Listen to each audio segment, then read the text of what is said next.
Do the vertical. Huh? Do you want to do this one or the other one? Which one? This? Or did you want to do this?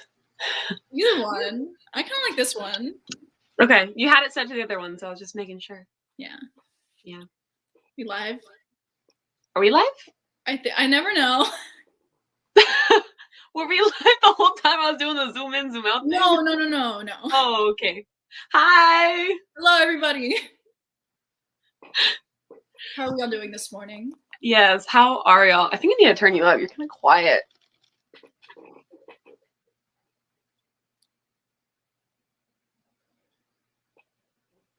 Little check-in. I'm so excited because I have been in a little bit of a reading slump and this is gonna get me out of it. I can feel it. I can feel it in my blood. Oh. Just excited to see everyone again. Me too.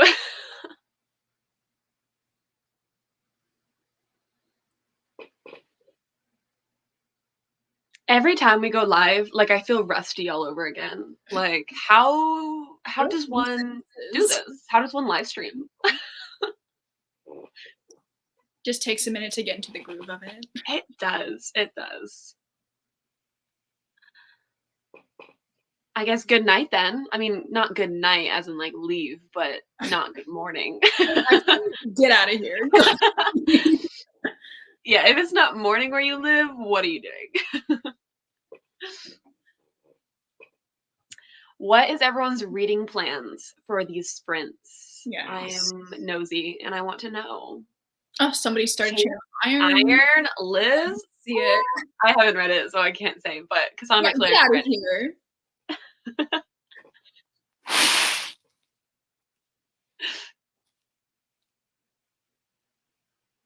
Karina's sick. I'm so sorry. Aw, get well soon. Yeah, I have not been feeling the greatest either, so I feel you. Luckily, I'm not sick, but yesterday was rough. Sorcerer of Thorns. Good pick. Darcy keeps trying to bully me into reading that, so. You gotta read it. Oh, somebody's doing Dracula. Fun. Ooh. These Violent Delights. Hey, that's what I'm picking up today. That's not what I'm picking up today. What are you picking up? I'm gonna be reading more of the second book in the Vampire Academy series. I thought about continuing reading it, and I might do that like during my second sprint, but I need to at least start these Violent Delights or I'm never gonna pick it up. Yeah. So this reading slump's hitting. Yeah. We've got some Stephen King in the chat. Cujo, that's a book. It is an interesting book. I have watched like a bit of the movie and I'm so easily traumatized. That movie lives in my head, unfortunately, rent-free, and yeah, I don't like it. Somebody's also reading Salem's Lot. That is one of my favorite King books. It's so good. Someone's starting The Cruel Prince. Ooh, hope you enjoy your time. Love to I was bullied into reading that. Ooh, somebody read The Kiss, or started The Kiss Curse earlier. The Taste. Dragon Republic. That book has stuck with me. That is such a good sequel. It is stunning. You need to read R.F. Kuang. I really do, Katie. I need more spare brain cells to read R.F. Kuang though. Okay, now that's valid. You really have to like read it slow and really like absorb the writing, but and like right now I do not want slow books. Yeah, no, hence why I'm setting aside it. That's bad. I might pick it up though. We'll see. Six of Crows, always a good pick. Stunning. I want to reread that so bad. I was filming my most recent video and I was recommending Six of Crows. I was like, wow, like I really need to reread these. Every time I look at it, I'm like, what if I just picked it up again? What if I just, went back into the universe? But when season 2 of the Shadow and Bone TV show comes out, I'll probably reread them. Yeah. Ooh, somebody's reading The Halloween Tree by Ray Bradbury. I read that book last year. It's so fun. Faith is picking up, or just picked up Spy Family. And Oh. 8 isn't on Libby yet. That is a tragedy. Yeah, I don't have 8 either. I filmed a vlog, sneak peek, spoiler, I guess. I filmed a vlog reading Spy Family. And yeah, I was really sad that they didn't have book 8 in my library yet. I still need to continue it. I only have read up to volume 4, even though I have the other volumes right now checked out from the library. I feel like volume 4 was the one with the dog on the cover, right? Yep. Yeah. I think 5 and 6 were a little bit slower for me. Like, I didn't really enjoy the plot, story arcs, or whatever, but it's still a fun time. Still a fun time. Strange the Dreamer. Okay. Always a good pick. We can both attest to that being a good series. About to start Ranger's Apprentice. That is what I like to hear. That right there. I need to start screenshotting when people tell me that they started reading like Ranger's Apprentice because of me. Because I've got to email the marketing team and be like, listen, Penguin Random House Australia, listen up. Please. You should send me early copies of these books where I can promote them for you because I'm already doing it for free. You would really promote the hell out of those books too. Like, it'd be a worthy investment. Like, listen, I have 2, soon to be 3 tattoos for the series. Okay, I'm invested. You're already a walking advertisement. Yeah. Every time someone's like, oh, what's your tattoo for? I'm like, there's this book series by John Flanagan. You should pick it up. Oh, somebody picking up book 11. Beautiful. Unfortunately, I need to study, but I'm happy to have your company. That is so sweet, and I am so sorry, Laura. That sounds. Thank you for being here, though. Yeah, thank you. I kind of miss studying, though. That's kind of weird. That is never something I want to hear come out of your mouth. No, listen, I was the nerdy bitch in high school, okay? Well, studying in high school is like fun. You're just like, oh my god, like pre-algebra, it's so fun. I took calculus. Yeah, still. And I love math, so. It's a bold claim. I've been thinking about like trying to go back to college in the future and getting an English degree, actually. Ooh. Yeah. And the funny thing is, like, I hate English. Like, that was my least favorite subject in school, was like English. But I feel like it would be really beneficial. And yeah, I miss brain stimulation. I haven't had that. My job does not provide that. I feel like I have too much brain stimulation. Like this week, it's gone haywire up there.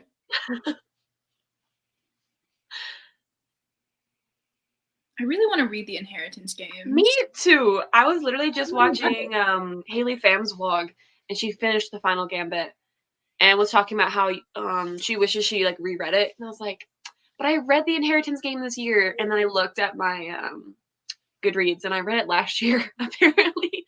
So it's been a hot minute. So I might just reread the whole thing. It was on my September TBR, but I gotta stop setting TBRs because every time I do that, I get in a reading slump or don't read. So honestly, I made my October TBR and I'm kind of killing it so far.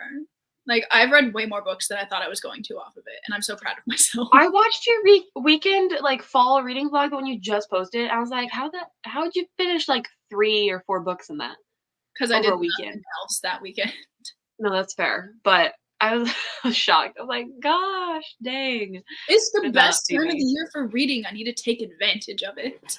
I wish I wasn't in a slump. Ooh, somebody's gonna start Caraval. My friend from Hungary, she messaged me the other day, and she was like, I just finished the entire Caraval series, and it was so fun. I was like, isn't it fantastic?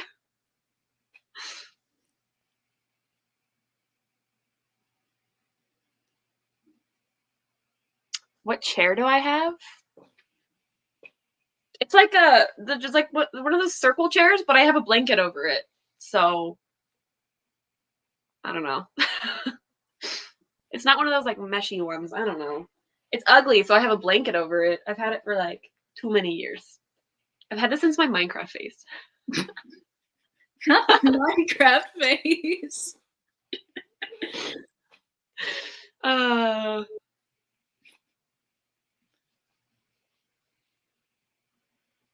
Oh my gosh, has anyone picked up the Darkling Shadow and Bone Oh, the Demon in the prequel? Wood. Yes. Has anyone picked that up? Because it's on my TBR. It's on my wish list, and I eventually want to buy it. I really want to buy it. I want to know if it's good. I might go back to Barnes and Noble and buy it though, because I read like Shadow and Bone last November, and I'm like, I kind of want to relive that vibe. Yeah. Shadow and Bone was so mid, but I love what they're doing with the TV show. Oh my god, I love the TV show so much. Stunning. I don't mind the series though. I feel like it's pretty decent. I went in with like very low expectations because everybody was like, no, this series is not like great. I was like, okay, so it's not great. But then it was a little bit better than not great. I guess that's fair. So many good things are coming out in terms of like book to TV show or movie adaptations next year.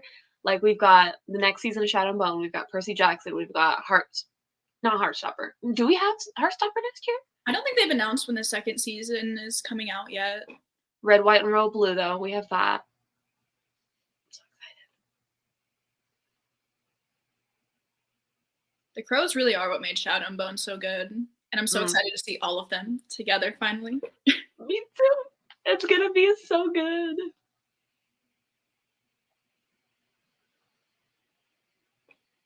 Tips to get out of a reading slump and fall back in love with reading.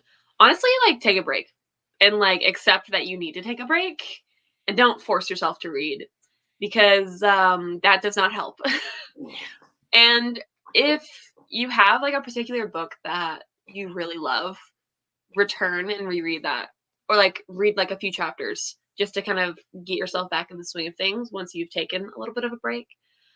Which is what I should have done, but I've been so busy and just the motivation has not been there. Sometimes you just have to ride the slump and get out of it eventually. It's just really hard when, like, I was vlogging and I wanted to make a vlog about me reading it, and then I hit that slump and I haven't vlogged in a week. You should just like give up on it, honestly. I think I need to. It's 1,100 pages. Like, don't put yourself through that if you don't want to. I really think I need to. I wanted to read like spooky books because like you're just so enthusiastic about Halloween. And I just want to try to be that spirited, and I'm just not. Like, I do not like Halloween. Well, you said in the comment under my video that you were gonna like pick your own holiday to get hyped about. Bro, St. Patrick's Day. St. Patrick's Day. That's my holiday. Crying at that comment. It was so funny. Bro, March is gonna come, and I'm just gonna have like a whole series of like green thumbnails. Like, reading every green book on my book, like something ridiculous. I was like, what are the St. Patrick's Day reads, you know? Are there any books about I don't know. I do love Christmas though. But Christmas is okay. Okay. I recently discovered, well, not like discovered, but realized that like gift giving is one of my like primary forms of like it's your love languages. So Christmas for me is like the holiday where I go broke buying shit for everyone else. Yeah. And I love it. It brings me so much joy. But St. Patrick's Day, that's my holiday. Please, you have to find some books about leprechauns to read. I will. I wouldn't put it past you. So funny. It could just be funny to us. Hopefully y'all are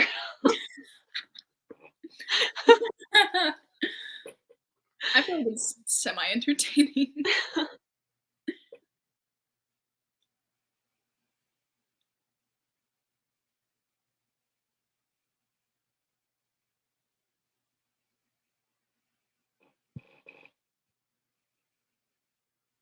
I literally, I wore my glasses and I cannot see the comments. I have to like lean really close or else they're blurry. Julie asked, are we going to do Vlogmas this year? No. Oh, God. Katie's in college and I take too long editing. So. No, people who like, even like when they do like readathons and they like daily vlog for a week, I'm like, even how are you doing that? Yeah. I could never. even if I had nothing else to do, like, I don't think I could. I couldn't do it. I feel like I go It crazy. seems like, again, like, forcing yourself to have to, like, edit, and editing's, like, one of my favorite parts, and so I never wanna, like, force myself to have to. Yeah, I feel like it would just, like, the video quality would just not be up to par. Yeah. Are you late? No, Michaela, we're starting our reading sprints in, I don't At know, some point in time. at some point when we shut up, which is who knows when, you know? We could just chat the whole time. How this is gonna work, we're gonna do 2 reading sprints. So we're gonna chat and then read for a half hour, and then we're gonna chat and then read for another half hour, and then Then we'll probably chat talk again. for like an hour, and then we'll peace Yeah. out. We're super chatty. These are my favorite. I know we've only done one, but I just love how casual and laid back it is. I know. It's just We're us just catching hanging up. out. Like Yeah. catching up with friends. I love it. All redhead people love St. Patty's Day. Hey, you were a redhead for a while there. Technically, I'm blonde now. So, yeah. Don't put me in a box, Faith. Oh my goodness. What books are we reading? Oh yeah, what are you reading? I don't think you said. No, did you say? You I'm did. I reading forgot. Frostbite, which is the second book in the Vampire Academy series. Oh, so I was too busy laughing the first time you told me that I forgot. It's questionable, but it's entertaining, so I'll take it. Yeah, I'll be picking up our October book club book, which is These Violent Delights. I probably should pick that up, but I'm not going to yet. Oh my gosh, I bought Foul Lady Fortune. That book is so pretty. The cover's so stunning. Stunning. You haven't bought it yet, have you? No, not yet. Not yet. I will. Are you planning on it? Oh yeah. Yeah. I hope I can read like all 3 of Chloe Gong's books this month. But again, I'm just gonna like ride this reading slump. Hopefully today. Today's the day. I'm with a bunch of people that I absolutely adore, and we're gonna get out of the slump together. I know you can do it. We're backing you. Yay. How do I enter the book club? You are entered by just being here. We do have a Discord server where everyone kind of chats about what they're reading, thoughts on the book club book, things like that. Should be in the description. I forgot to link it. All right, it's in the description of any one of my videos. It's in mine too. So. And yeah, in Katie's as well. But I'll link it when I remember to after this. We're so close to 500 members. I know. Which is exciting because we have a little special little treat planned for 500. So.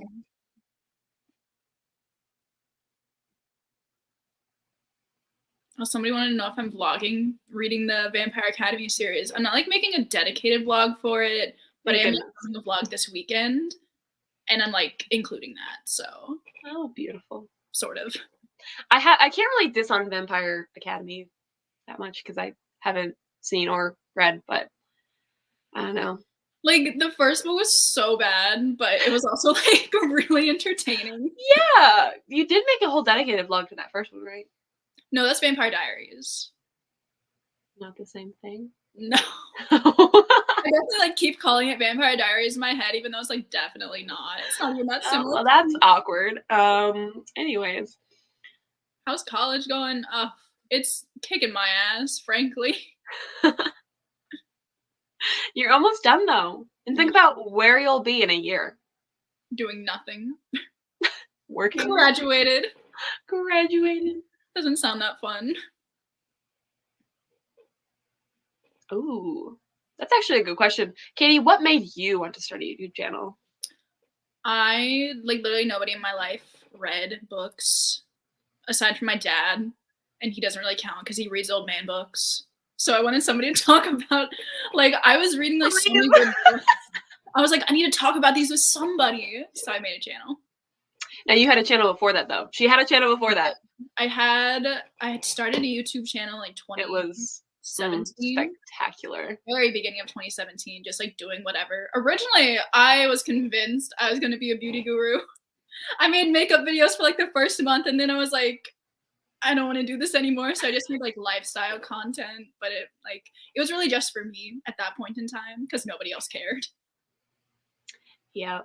I've been doing YouTube since what time did I try this last time? Was it 2013 or 2014? Almost 7 years, not consistently. My first channel was Minecraft, obviously, because I had that. The fact you laugh every time I say the word Minecraft just gets because me it's as just well. so ridiculous. And then I made another channel with my friends, and we did bullet journal videos and like a little bit of books. And then I love my friends dearly, but I was like, it's time to split off from this channel. Like, it's time to go. And then I formed this channel, which was supposed to just be bullet journaling. And then I did a little bit of reading, and I've now basically switched over to mostly reading. Although I keep trying to push K-pop onto people, and the algorithm does not like it. So it's like a mixture of lifestyle books, bullet journaling, and K-pop. She's well-rounded. Julie asks, how old are we? Katie is 21. 22. I'm so sorry. I'm so sorry. Like the other day, she didn't even know how old I was. She thought I was like 24. No, I called you 24. I was like, get out of here. I'm not a hag yet. I am telling my roommate that you just called her a hag because my roommate is 24. It is a joke. And I am 20. A child. Literally, I just had my half birthday, okay? I'm 20 and a half. Just being an adolescent. Just because you can legally drink does not make me a child. To anybody who's 24 in the chat, I'm kidding.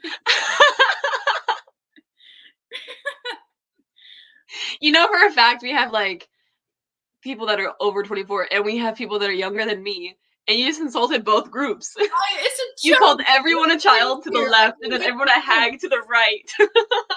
Anybody who's any age, you're valid. Your age is very valid. I love it for you. I'm so sorry if I offended you by calling you a hag or a child. You're digging it even deeper. No, I just filled it back in. With that speech? Okay. They know I'm kidding, I think. That's so funny. I'm so sorry. Oh my goodness. I'm so thankful everybody's here, no matter what age they are. I really just keep making it worse, I think. I can't. This is so funny. The people that are like 22, they're like, oh, we're safe. The one age range you didn't insult was like 22, 23-year-olds. My age. Okay, as long as you guys know I'm joking, thank you. Cancel Katie, get it trending on Twitter. No, I love it that there's so many, like the age range here is so diverse. I feel like we're all like too. I think it points in our life. It's fun. And I think it brings like a good variety of like perspectives as well. Especially when we discuss our book club books. Yeah. How it's just so cool. Oh, I just got canceled. I also am turning 21 in March. I'm so excited. I was not excited for my 20th birthday. I had like a whole like existential crisis about being in my 20s. And I'm like, oh my gosh, this is the beginning of my 20s. What have I done with my life? And now I'm just like 21, let's go. Alcohol, she means it. No, I'm kidding. I never had that moment when I turned 20. No? Must be nice. I'm just like, this is happening. Yeah. I mean, you can't stop it, so.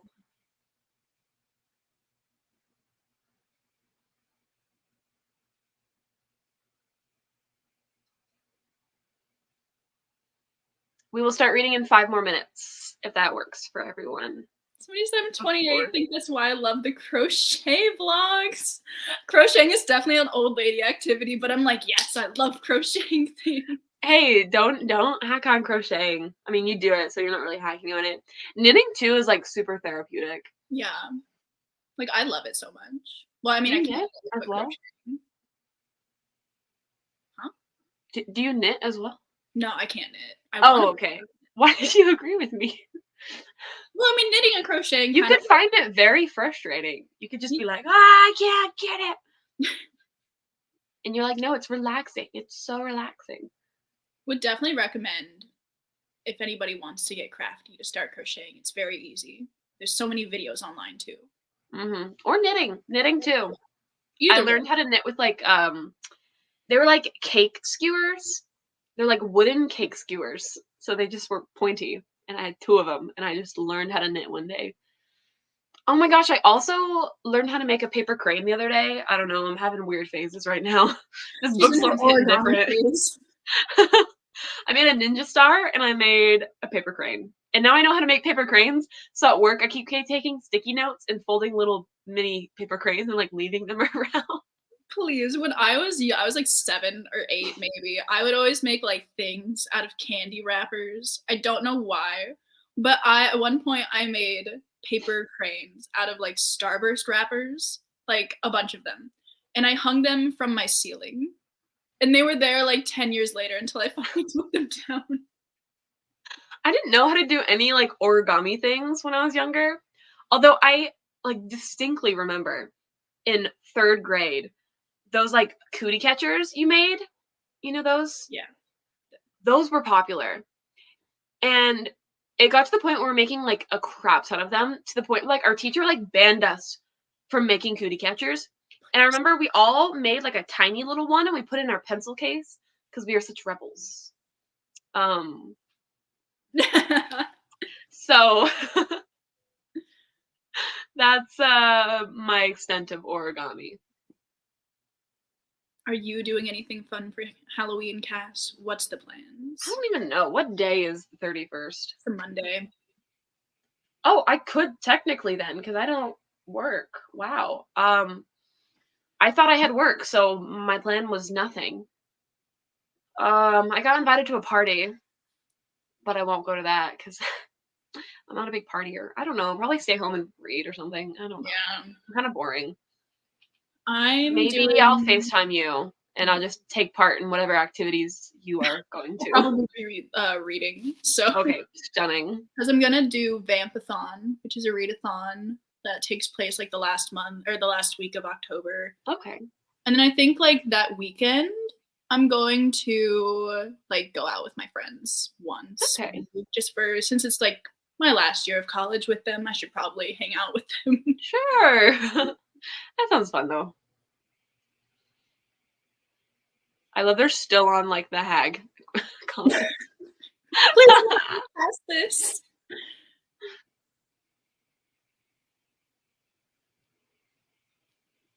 I did go trick-or-treating like when sorry, we both started talking. Jody's here who runs Vampathon, so that's really fun. Yay for Jody. Should we like get into it maybe?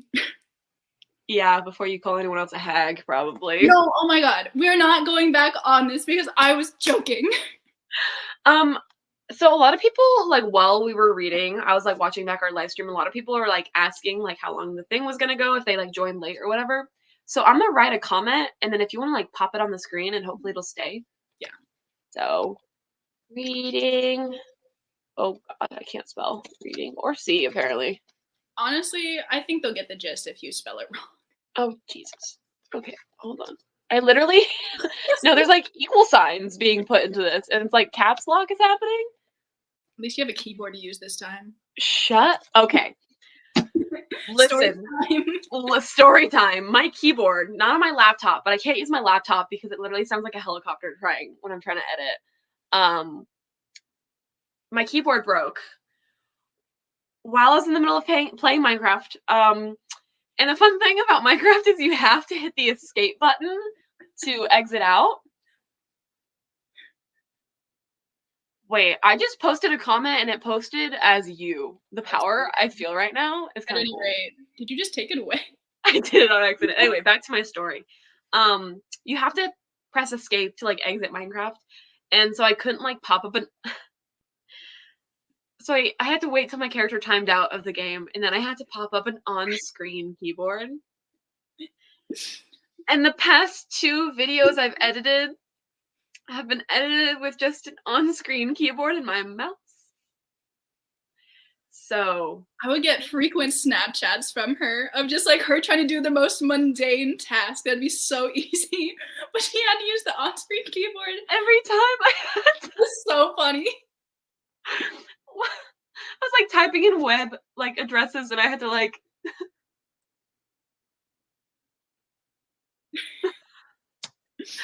okay. Anyway, I need Let's to read time. get started reading. Yay! Yay!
Why do I never have a bookmark on hand?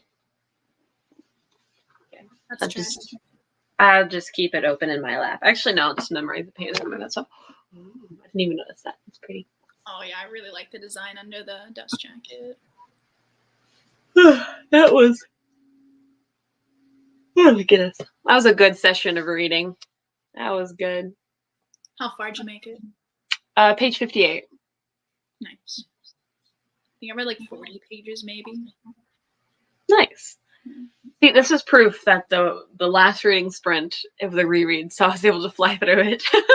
Yeah, page 80 was just insane.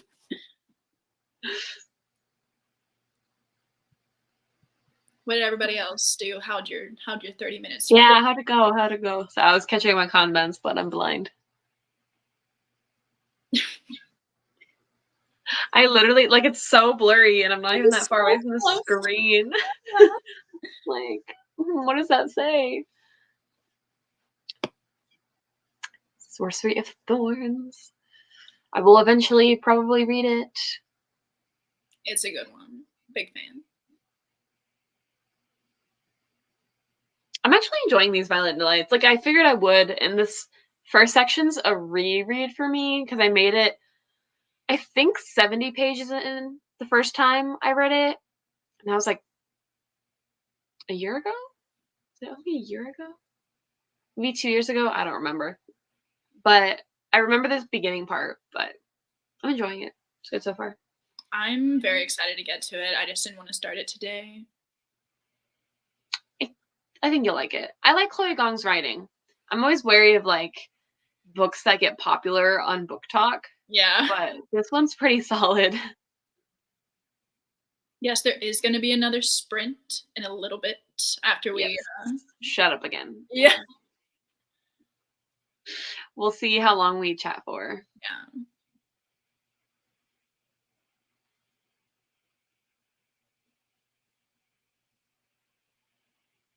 Ballad of Never After is so good. It reads so quickly. I really want to... I love... Oh my gosh, I forgot you hadn't. I want to save it for, like, I don't know. It gives me December vibes. No, that's fair. Yeah. I mean, Stephanie Garber's writing is very whimsical, so I feel like that works. I love matching books to, like, months that I think they're going to fit in, so I just want to wait for it. You know, The Icebound Land is very November, you know? Mm-hmm. It's very November. Oh, some people are reading Belladonna. I really want to pick that book up. What is that book? I don't exactly know what it's about, but I think it's like a gothic YA fantasy type of situation.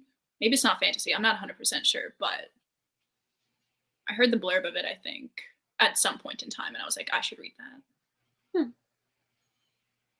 I really want to read Babel. Oh, me too. But I need to finish the Poppy War first. I need more brain cells for Babel. Like, I cannot, like, I want to, like, read it slowly, you know, and I just can't do that right now. Yeah. You know, books that you can read fast are Ranger's Apprentice. So I will read Ranger's Apprentice at some point in time, just not right now. I know your October TBR is crazy, so I don't blame you. Even though Vampire Academy was definitely not on my October TBR, but it's happening anyway. It's Halloween. It's got vampires in it, so it fits. Absolutely. I'm excited for January. What's January? I can start my yearly reread of Ranger's Apprentice. Okay. I get excited every single time. So. Oh my god. Somebody just finished their reading challenge of 150 books. I just hit 100 books 2 days ago. I know I said I was in a reading slump, but I had a phone on my book. What? A book on my phone? I had a book on my phone that I finished that I did not feel like reading, but I finished it. And I hit 100, which was crazy because my goal was 85. I think I hit like 110 recently, maybe. So I'm very happy about that. I've literally been trying to read 100 books for like years, like since I've gotten Goodreads. Really? And I'm just always too busy. Yeah. Granted, this year I did read a lot more graphic novels. Well, Yeah, I've read, I think, 12 graphic novels, I think. Mangas or graphic novels. So I hope y'all can not hear my stomach absolutely growling. 'Cause, like, Okay, but mine too. I was like, I don't think the mic's that good though, so I think we're safe. I hope so. I'm like, this is low-key embarrassing if y'all can hear. I did not wake up with enough time to like eat. I had a granola bar and that was it. See, the thing But is, it wasn't even like a full-size granola bar. It was like a mini granola bar. I have mini granola bar. I don't know. They're No. cheaper. Do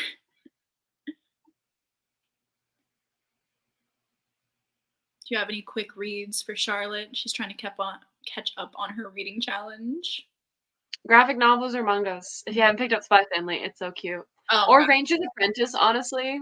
They do read really quick. Like, I know I am trying to push them. They're only 300 pages and the characters are super easy and it's easy to get into. I don't know if I'd say they read super quickly though. Like, because when I was reading them, I feel like they took me a while to get through almost.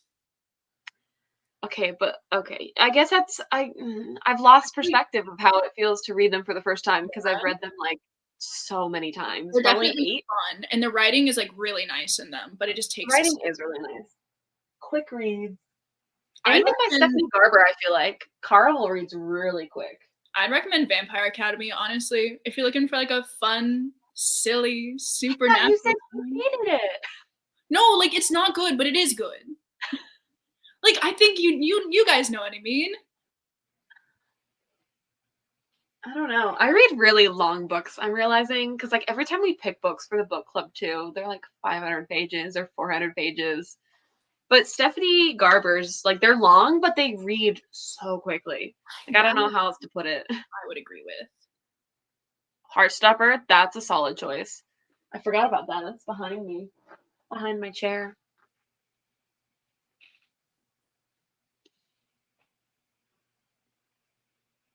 I feel like romances are also a good way to like catch up on your Standalone, yeah. role. Obviously, I'd recommend the XX, but I think we all know that at this point.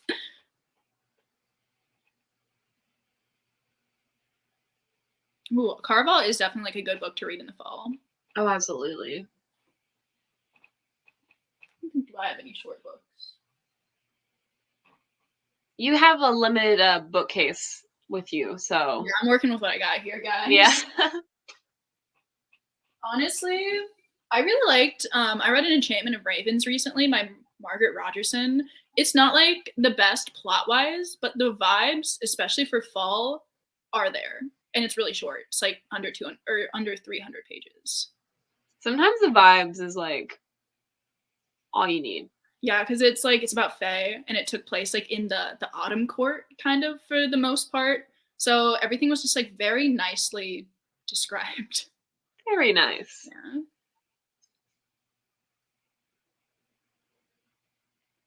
I don't think I've read any books this month that are very like October-y. I can't even remember what books I've read so far. I don't even know where my reading bookmark is. What have I read? I've read all of Spy Family, so I can like complain that I'm in a slump, but I've read like more than 7 books. I definitely have been like reading only spooky books this month. Like I want to read Spy Family, but at the same time I'm like, no, only spooky books in October. The only like spooky book I've read is Bunny by Mana Awad, and I 2-starred that. So is that the reason I'm in a slump? Possibly. Okay, but like Bunny's I definitely 2-starred the last 2 books I read. I 2.5 and 2-starred. Oh, Charlotte, I also just started The Nature of Witches, actually. I'm only like 15 pages into it, but I was enjoying it. I wish I liked spooky books more. Yeah, get with it. I am an absolute wuss, okay? Like, I don't like being spooked. Okay, but I feel like not all spooky books are like that scary. Yeah, but like, I get scared at like cartoons and shit, like that are like spooky. Also, I do like a majority of my reading at night, and that is already like stressful. I definitely get way more scared at books like at night because I think I read like a majority of it like when it was dark outside, and that's when I really got scared. See, I was reading it at like my favorite coffee shop, and I was just reading about what was happening. I was like, oh, okay, cool. And then the thought of picking it up when it was dark outside, won't catch me doing that. So I guess that's the problem too, is like every time I feel like picking it up, it's dark, and I just refuse to be scared. No, there was definitely this like one night when I was reading it, I was like, there's something in the hallway. Like, I know there's something in the hallway right now. It's gonna come and get me. I can't deal with this right now. Because it was like 2 a.m. when I was reading it. Yeah. Opening my door when it's night, like my bedroom door, like if I need to go to the kitchen or something, I'm like, okay, okay, there's nothing there. At least your apartment's like one level, right? Your apartment's one level, right? No. Oh, it's not? Remember the upstairs neighbors? No, but like your apartment is one level, right? Oh, yes. Yes. Like my door, it opens out like onto the stairwell, kind of. So when I open my door, it's just like this black abyss leading into like the downstairs area, and I'm like, I don't like it. Yeah, especially if you have like the upstairs light off or the downstairs light off, depending on what direction you're going. Yeah. An abyss. It really is an abyss. But I also love being spooked, you know? Like every now and then I'm like, I don't. What if there's a murder downstairs? That's kind of fun for this season. That'll kind of spice things up. Yeah. That would make good content in my vlog. Ooh. Out of the X-Hex and Angelica Frankenstein, I'd recommend the X-Hex, but both of them are so fun.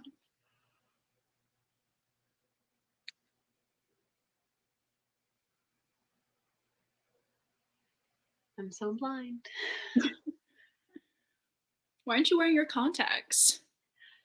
I've been going through it this week, okay? Didn't feel like it.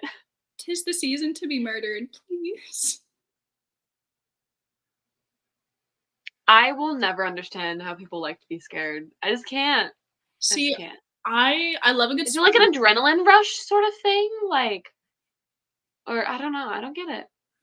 I don't like scary movies, though. Those scare me too much. But, like, if it's a scary book, then yeah. I like my fun, fluffy romances. Just let me be happy. Why am I gonna use books as an escapism and coping mechanism and then be scared? Hey, being scared by, like, something in a book will at least distract you from your actual problems in life. Think about that one. Fair enough.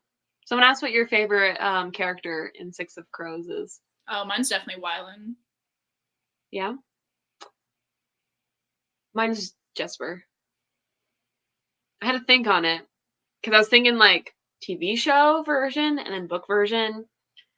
But then, well, Jesper and Nina.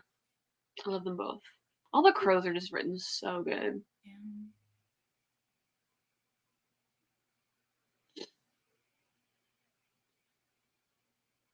The fact that I thought Stephen King was dead is kind of funny to me. Yeah. Audrey was like, I'm on a waiting list for Stephen King's new book. And I'm like, I thought he was dead. And I was like, oh wait, he did come out with a new book. I want to read fairy tales so badly.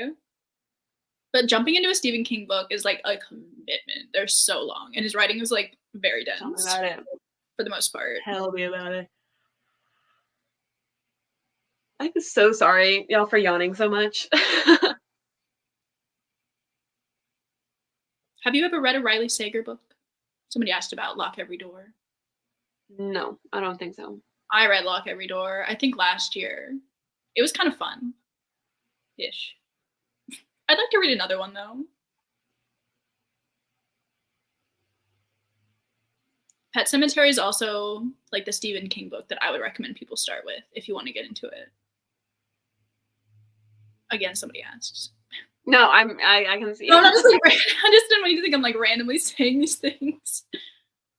I can tell when both of us are like staring intently at the screen and not making eye contact with each other that it's like, oh, we're reading the people's words. Someone asked if they should read Shadow and Bone before Six of Crows. I'd say yes. I would because also say yes. Jumping, even though Six of Crows is better, jumping straight into Six of Crows, the magic system's a little confusing. And I feel like Leigh Bardugo didn't do a great job of making that one easy to just jump into. And Shadow and Bone introduces everything like a little bit better, but it definitely is a mid-series. But I think it's worth reading because all of Lee Bardugo's books are connected with the characters and such. But Six of Crows is definitely superior. So I'd say plan on reading them all, or if you plan on reading them all, start with Shadow and Bone. That's also what I would say. So, do you have any Halloween costumes in mind this year? No, I don't really do like Halloween. Boring. But St. Patty's Day, bro, I'm going all out. You're gonna dye your hair back. Yeah, I'll either dye it green or I'll dye it red. You know, there's no. Why green? My mind was like, oh yeah, red. Well, I figured that's what you meant was red, but I was like, no, I gotta go full. I was gonna say patriotic. That's not the word. Spirited. I am gonna be very basic, and I'll probably go as a cat for Halloween, honestly, just because I Please, you literally look like someone who would. No, because I bought the ears like for my video, and I also was like, I feel like I should have cat ears for whatever. No, you know what? Don't dress up at all. Just wear those bat sunglasses and you're covered. Please, those are my favorite things ever. Every time you put them on, I lose my shit. They're so fun. I was like, I need to get my money's worth out of these, so I will be wearing them all the time.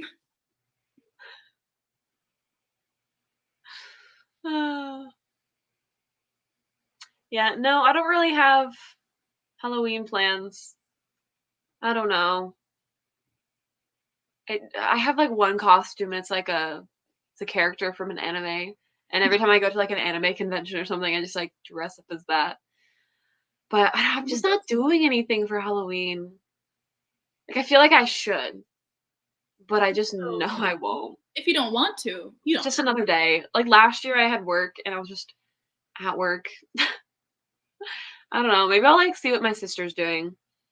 I don't know what she's doing. Because I'm not gonna like buy candy or anything either. Like, yeah, everyone knows you don't buy candy until after Halloween. And then it goes on sale. Stale candy for the kitties. The kitties. The little gremlins. Also, somebody asked where my cat is. Unfortunately, my cats live with my parents, and I'm at my apartment at school right now. Hey, it's okay. When you graduate, are you taking your cats when you graduate?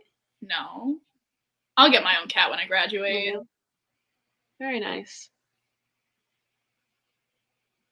Feel bad for them, though. They got fixed this week, so they're going through it. That's so sad. You know what still like blows my mind is I watched this one YouTuber and she's from Australia. So she's from the southern hemisphere. So the seasons are like flopped. And it's weird to think about. Like it's spring right now in Australia. And so it's just weird to think about. Yeah. And it makes sense, but it's weird. Every time it's spring here and it's fall there, I'm like, oh, I wish I was there. Australia. And then when it's fall here and spring there, I'm like, oh, I'm so glad I'm here. No, literally.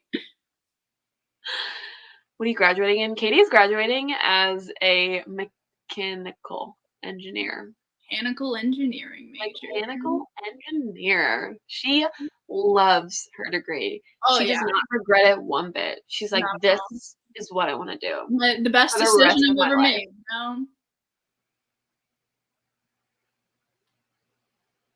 And Cass dropped out. So really aspirational. I got that going for me. But I want to go back. So I'm just, yeah. I really do miss studying though. Like right now I'm collecting different resources to like start studying language. So I need to learn like a little bit of Japanese since I'm going to Japan. But I also really want to learn Korean. So just go for both that. That won't be confusing. Well, a lot of it does like kind of intermix a little bit. So what would I major in what would you major in if you went back, Cass? Right now, I'm thinking about English. I have phases. For a little bit, like a couple months back, I was like architecture. Oh my gosh, that is like a combination of art and math, two things I love. And then I was like, I don't want to. I don't want to do that. So I'm thinking about English just because I feel like it'd be cool to be able to like go to a foreign country and teach English. I think that would be really cool. I really love traveling, and I really want to be able to travel and like what is the word? There's a word, but like soak in the culture, basically. Yeah. Diversify my experiences. I don't know. Yeah. I live in a very small town with a lot of white people, and I'm kind of over it. And I've lived here my whole life, and so I just want to gain more like life experience because I think that's like the most important thing at the end of the day. So, yeah, I don't know. I think an English major would be interesting because English was like one of my worst subjects. Well, I say worst subjects. Like I was You the just did nerdy not do it. straight A student. It didn't come very easy to me, and I had to work for it. And I think that'd be really good for me to like go back and have to like actually work and study. I don't know. Literally, dropping out of college sounds so nice, and it has been. But I miss like the stimulation of feeling smart. Like it's getting to I'm me. My job offers no like like I literally turn my brain off and I just go through the motions at my job, and it's terrible. I wish I liked what I was studying because I love, like academia, but just not what I'm doing. Yeah. You were more passionate about it when did you stop loving your major? Last year, maybe. Oh, really? Yeah, So I it was don't like know. too late. Getting into the upper level classes, I was like, it's not even because they're hard. I just don't like them. Like, I don't like going out to like, get like a job in engineering. I'm like, that sounds terrible, frankly, and I don't want to do it. They It's don't just pay so well. boring. They should pay well though. Yeah, but like, it's not worth it. I don't. Well. Think about it. You get your little engineer job, you make a bunch of money, then you make YouTube money on the side, and then you blow up, and next thing you'll know, you'll have 200K, and then you can quit your job. Right.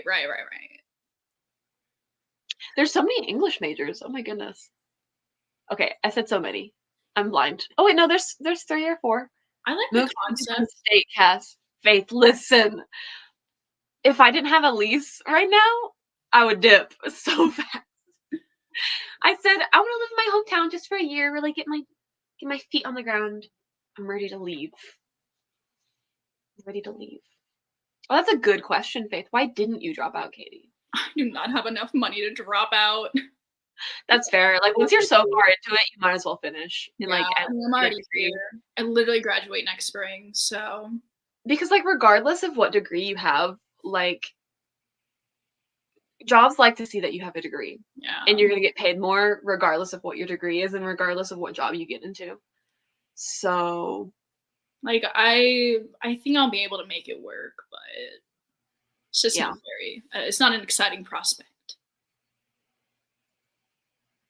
I wanted to change my major literally the second I got into college. Like I moved into college and I had a week of classes and it was not for me. I was doing film. It was called radio, television, film. But I specifically wanted to focus on post-production editing because I wanted to like do TV shows and stuff. And then I realized I did not want to work in that sort of industry at all. I realized that editing is like a hobby and I love doing it for YouTube and I would love to edit for YouTubers, but not for like the film industry because I think it's so scummy. Like I think that industry is literally terrible. And I just didn't want to try to get into that because it's such a like a career with privilege. Like you have to know someone that knows someone to get in. Like I feel like there's not like a oh you're talented, let me in you let like you're in. Yeah. I don't know. It's like an iffy industry. So honestly, I would love to edit for like a YouTuber. I might actually have an editing job for someone, which is kind of exciting. So that's fun.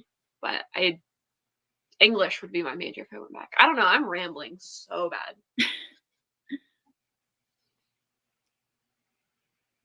Well, if I didn't major in engineering, honestly, like right now, my dream job would be to be a librarian. It just Really? sounds, yeah, like I feel like that would just be kind of nice. The most ridiculous thing I think about librarians in America is like, don't you have to have your master's or something ridiculous? Yeah, something like that. I'm like, why? I respect those who go through it though. Absolutely. The library, I'm like, yeah. That or like running a bookshop would be fun.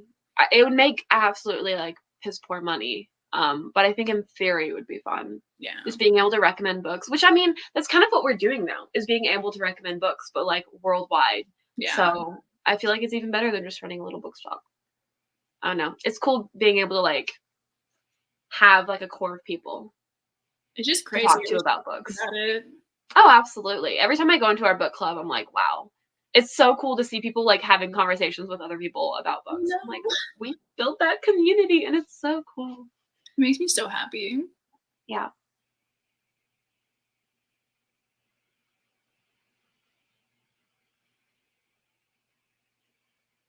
Starting my translating masters. Wow.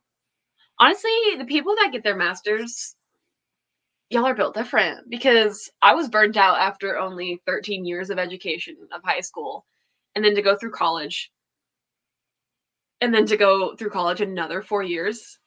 It's crazy. No, the thought of like going back to get my master's like right after I graduate, I'm like, absolutely not. Oh yeah. But I respect it. I respect it so much. I honestly think gap years, like after you graduate high school, should be more promoted because I feel like even taking that 1 year off before going back is so good because clearly, like it's been 2 years. Well, it's been a year and a half, I guess, since I've dropped out of college. And if I took a gap year, I think I would have still been in college, which is so weird to think about like life paths that I could have taken. Yeah. But gap years just aren't promoted because if you take a gap year, it's more likely you won't go back to college. But I feel like when you go back to college after a gap year, you're more inclined to like work harder and want to study. I don't know. Makes sense.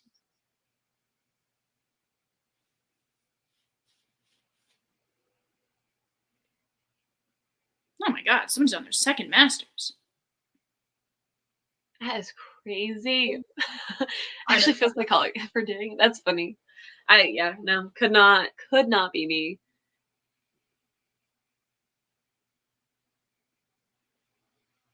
Gap years really are. Like, I wish they were promoted. I don't know. The way that the US educational system works, I hate so much. It's one of the topics I'm like super passionate about, like bitching about, especially when like we have people in the entertainment industry that are getting paid so much money and the people that are literally forming the next generation of people getting paid like for shit and working like so many hours. Like, why do we have football players that are being paid millions and then teachers are being paid like basically almost the same salary that I could potentially make working at like a fine dining restaurant?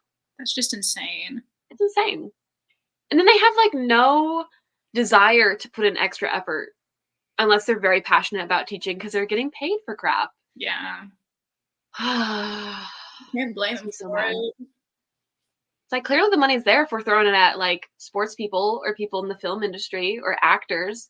Like, why are actors and people in sports valued more than teachers? I don't get it, and it makes me angry. But I also have no desire to teach, so there's nothing I can really do about it. I was convinced I was going to be an education major for like the first half of high school. Yeah. That's what I wanted to do. Well, I say I have no desire to teach. Like, I feel like I wouldn't want to teach in America. Like, yeah. I was just talking about how I wanted to get an English degree to go teach elsewhere, but not. I wouldn't want to like do that for my entire life, like live in a foreign country and do that. But I think having that experience would be really good. I don't know.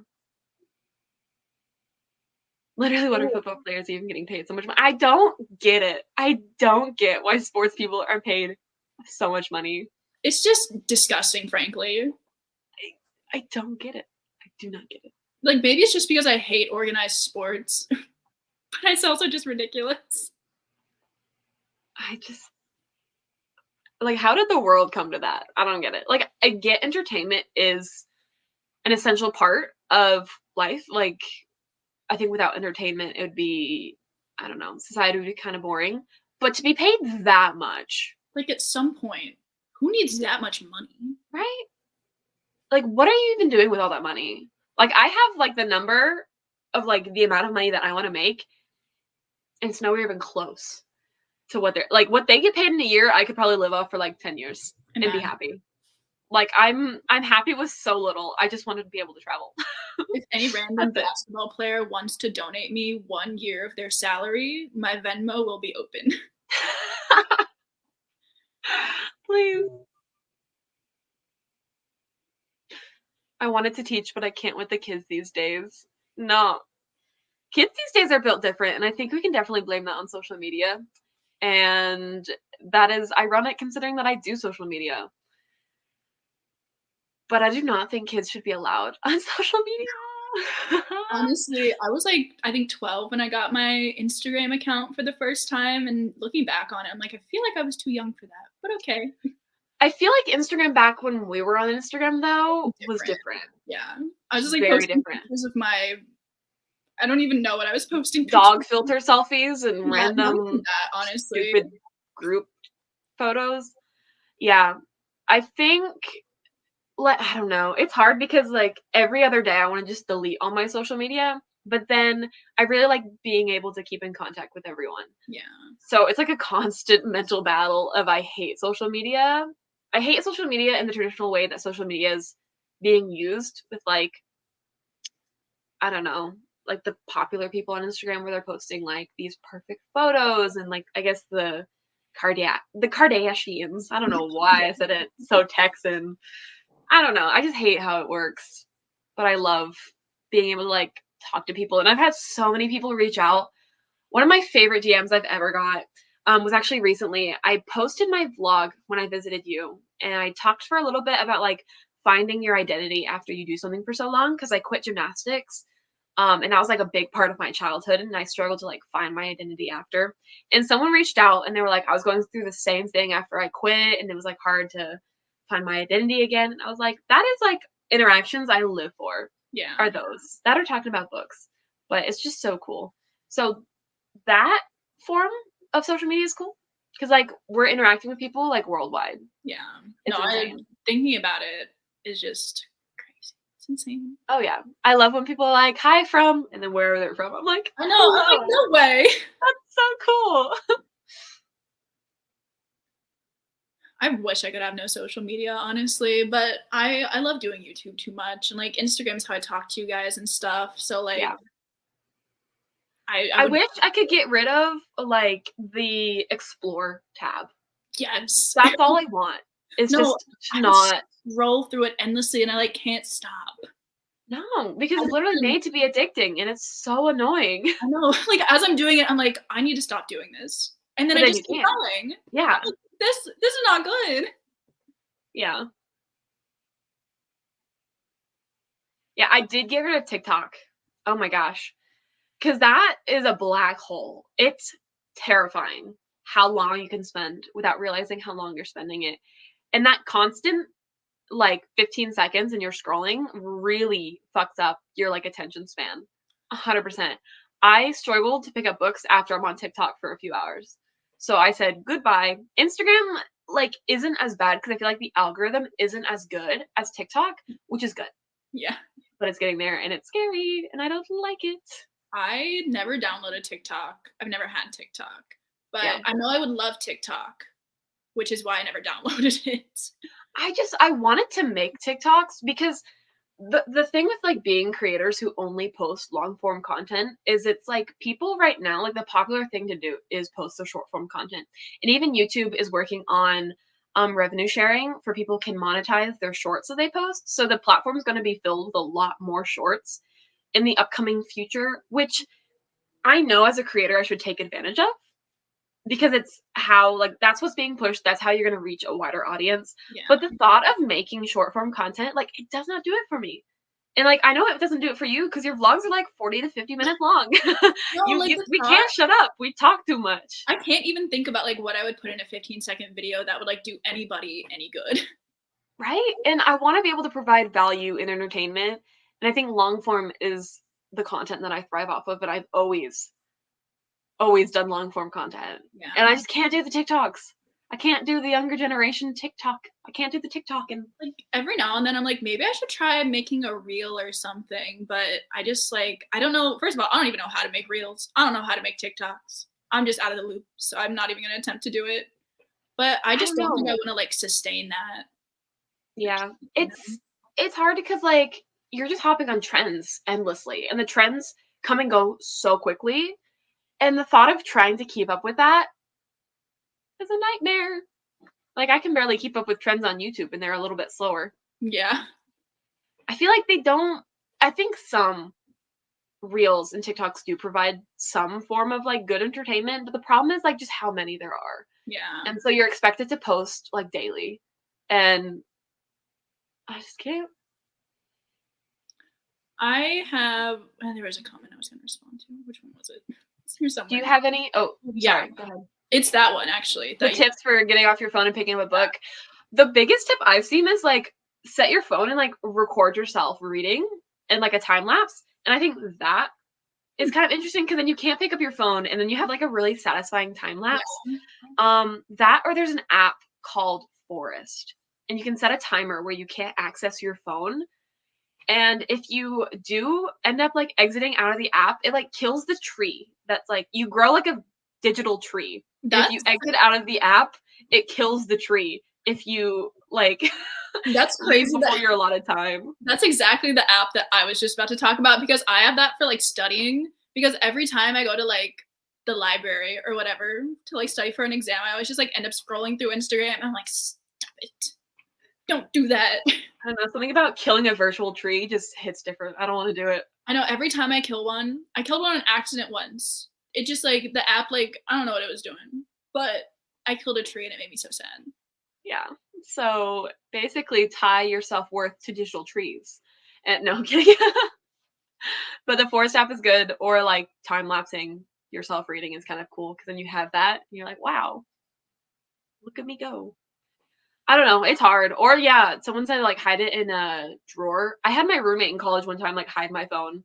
I was like, "Don't tell me where it is until I finish, like, all my homework." Like, don't tell me. Okay, I know we've been talking, like, trash on social media, but somebody asked if they should make a Booktube account, and I vote yes. Yeah. After all our ranting and I feel like YouTube's the easiest platform to not, like, get super sucked into.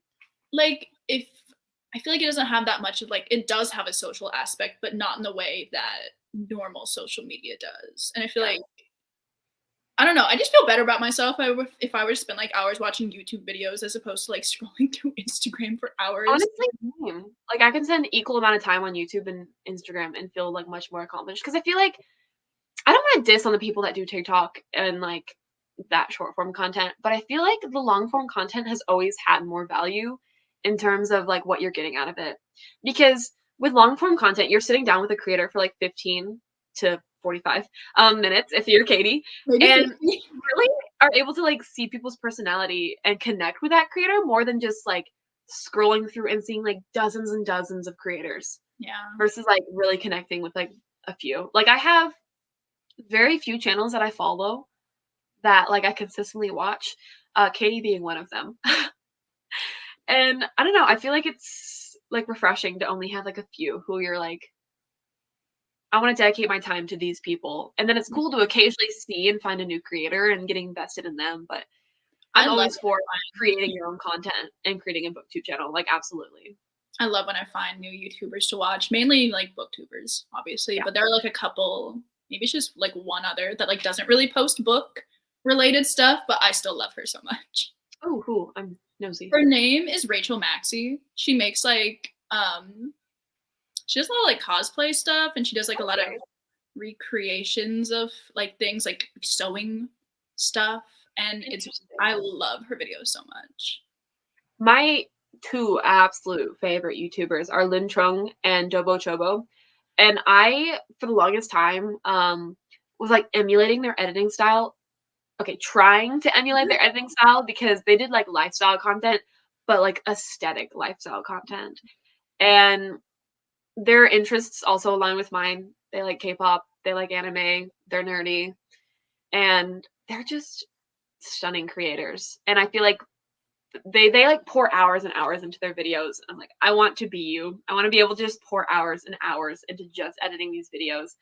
But to get 2 videos up a week on top of my full-time job, I've cut back like a lot of the editing process, which is sad. But I still like hope that my videos are like pleasing to watch. I think they're pleasing to watch. Oh, stop it. Yours are too.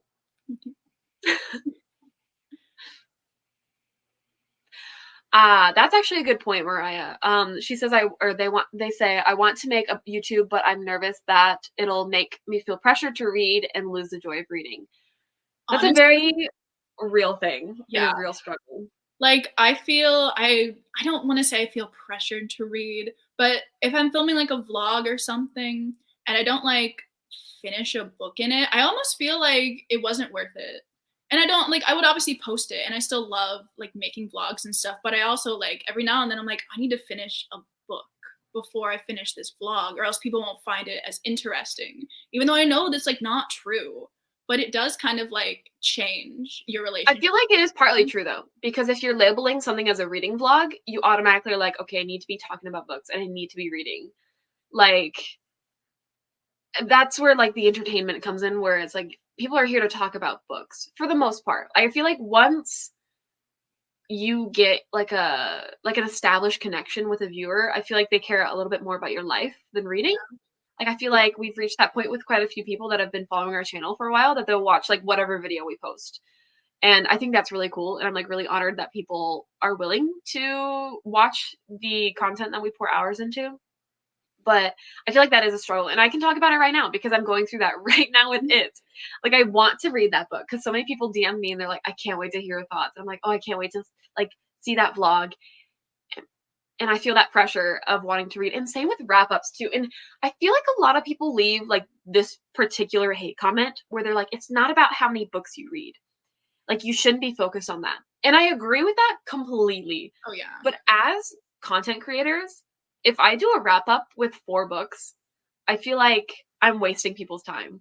Like, I want to be able to pack as much entertainment and value and as many books as possible into like my wrap-ups. And I never like put a number, like I need to read 15 books. But I feel like when I read more books, I'm providing more value to y'all and wasting y'all's time less, if that makes sense. My thing with it is if I'm watching another creator and like they don't finish a book in a vlog or like their wrap up isn't super long, I'm like, I don't care. Like, I just want to hear them talk about stuff. But like, it's just my video. I'm like, but what if it's not interesting? What if they don't like it? Yeah. It's just the mental struggle as a creator. But again, you can always take breaks. I just love YouTube too much to take a break, even though I think it would really benefit me to take a break. I love it too much. I'd be so sad if I didn't have YouTube to do. I literally don't know what I would do with my time if I did not do YouTube. I had to have a social life. Imagine. I don't think I would. I'm too introverted to like want to go out even when I have time. Well, I would like hang out with my friends more. Yeah, I guess. Well, I love my friends. Don't get me wrong. Do not get me wrong. I love my friends and I love hanging out with them. Yeah. But my social battery is so small. So incredibly small. Like, I have to really build myself up to be like, I'm gonna go get coffee with my friend. I would rather just sit in silence and read together. And that is like my ideal form of hanging out with people. Like, I love catching up and chatting for like an hour or two. Yeah. And then I'm like, let's sit in silence and just enjoy each other's presence. I don't know. I just am super introverted. Okay. Like, and like me too. But if I'm hanging out with like my friends, I don't know. It's just like different. I don't like hanging out with new people. Like, new people. I guess my friends are both in Missouri. So I said, I guess like my closest friends are both in Missouri. So when I hang with you, Katie, it's different. No, my closest friend is my roommate, and the dynamic that shifts when you're roommates is very interesting. And we discovered like very different people. Our interests do not overlap at all. And so also she's a morning person. I'm a night owl. It's been a time. I love her to death. Don't get me wrong. But then a lot of my friends too were like work-based. So when I quit my job, I lost so many friends. And the new group of coworkers I have consists of like 10 people max. And one of them have beef with me now. starting yesterday, I'm like, what is it with like grown-ass people having beef with me? Like a 32-year-old told me that my sarcasm is getting old. And I'm like, that is my personality. What do you want me to do about it? What other personality trait am I supposed to show you? Right? I'm like, who am I supposed to be if not sarcastic? Also, somebody said up here that they would watch the two of us talk about groceries. Which is why Let's talk about that. Let's talk about how I buy the same thing and spend the same amount of money. And then I get annoyed that I'm eating the same thing. I'm like having oatmeal for like the 9th time that week, and I'm like, not again. Speaking of oatmeal, I bought a pack, and oatmeal's low-key expensive when I get like the maple and brown sugar packets. And so it's kind of pricey, but it's the only oatmeal I will eat because then I just add cinnamon and call it a day. The packets of flavor that come with it, they're supposed to like dissolve when you put the hot water in. I could kill someone. They were as hard as diamonds. Like, I kid you not. I was like smashing them with my spoon and it would not dissolve. So that entire box of oatmeal, kaput. I was very sad. I always get a canister of oatmeal. I feel like that's the most cost effective. Also, Katie is so judgmental when it comes to oatmeal. Ridiculously bring this judgmental. up again? Yes, I'm gonna bring it up again. It's not my fault. You have bland oatmeal. She puts it has flavor. I just don't add like fruits or anything on top of it. And see, I think like whatever, your bland oatmeal's fine. I'm just so used to like my oatmeal. I'm done. No, because my oatmeal's so good. Like I'm convinced I make the best oatmeal. All right. Okay, next time we visit, then you're making me oatmeal and I will try it. And I will judge your oatmeal. And then you will have to try my oatmeal. Because you can't diss on it. It has flavor. It's not just like oats and water. Like it's maple and brown sugar and I add cinnamon. So it's got some flavor. Thing with oatmeal though is I don't love like oatmeal itself. Like on its own, I'm like, oh, it's oatmeal. I don't either. That's why I add the flavor. No, but it's the fruit. Gotta add the fruit. Either strawberries, apples, or bananas. That's the way to go. We've got to move on. But somebody asked me how I made my oatmeal. I gotta tell them now. Oh my gosh. All right, I get the oats. Almond milk, yes. With cinnamon. Cinnamon's the only way I like sweeten it. All right, cook that up, whatever. Then I put whatever my fruit of choice is. Strawberries, apples, or bananas. Right now I'm on a strawberry kick. And then sometimes I'll put some frozen blueberries in it, which is delicious. Then every now and then, I will put some dark chocolate chips in it, just for funsies. Get out of here. I mean, valid. No, but the real... Canceled. The secret ingredient is Trader Joe's almond butter on top. I've never been to Trader Joe's. That's a crime. I don't even know if there's a Trader Joe's close to me, though. There probably is, and I'm just... Why have I been canceled twice in this? Because you keep insulting people. No, like, I respect the bland oatmeal. It's just, like, not what I would ever eat, you know? And because it's cast... It's not bland. But it's not bland if you're adding flavor. But if anybody in the chat eats bland oatmeal, I respect that. Just for cats.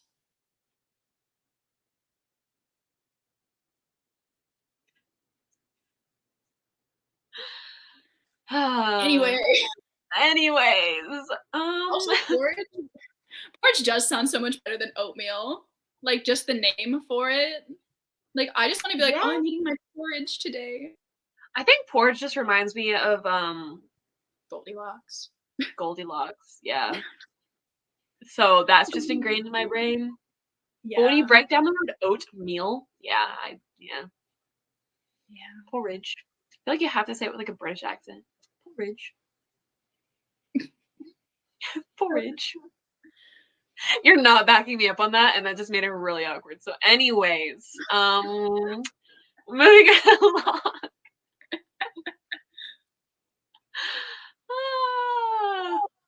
So that was a tangent. That was quite the tangent.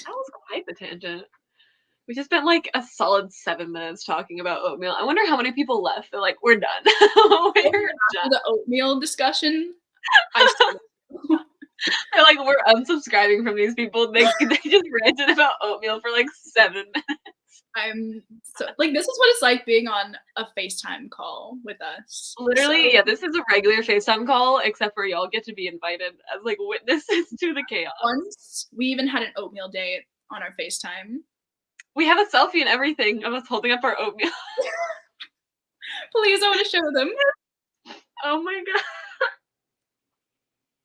Can you find it that fast? I'm sure I can. Okay. We're very, very passionate about oatmeal, apparently. It's been a Here it is. I'm screaming. You get a little deep dive into the behind the scenes. Ooh. An oat date, please. So now you really know what our friendship's like. It's just weird. It's yeah. In a good way. In a good way, absolutely. Absolutely. I don't cry every time we hang up from the bullying that Katie does to me. No, doesn't happen. It is a two-way street, my friend. It is. No, it's great. It's so weird to think about like how friendships are formed. Because like I started out, like all of you guys, I literally just found Katie's channel. And I didn't okay, the first time I found her video, I was actually researching thumbnails for a book haul video. And I saw her video. I clicked on it and I was like, and then I clicked off. Like, oh, that was pretty mid. I was like, I don't think I like this girl. Anyway, let me click on someone else's video. That's so mean. I'm being honest, okay? And then I saw your avatar. Listen.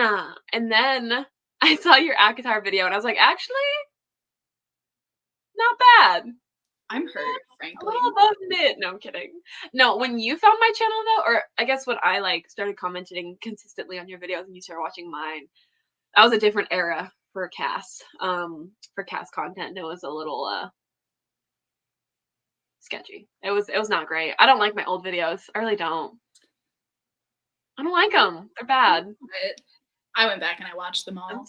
Yeah, I'm working on. She hasn't even watched all of my videos, but I have so many videos of the backlog of Cass's videos. I privated so much after I was doing a bullet journal video and I was talking about how I hadn't privated all my videos, and then immediately after that I privated like all my bullet journal videos, like my other like journal videos. I've seen them. But yeah, now we're friends. Now she's like, I literally suck at like texting and keeping up with people, but like Katie and I talk so much and we like FaceTime so much. Our current endeavor is watching Shadowhunters, the TV show. Oh my god. Have any of you guys seen the Shadowhunters TV show? Please tell me if you have. Last year.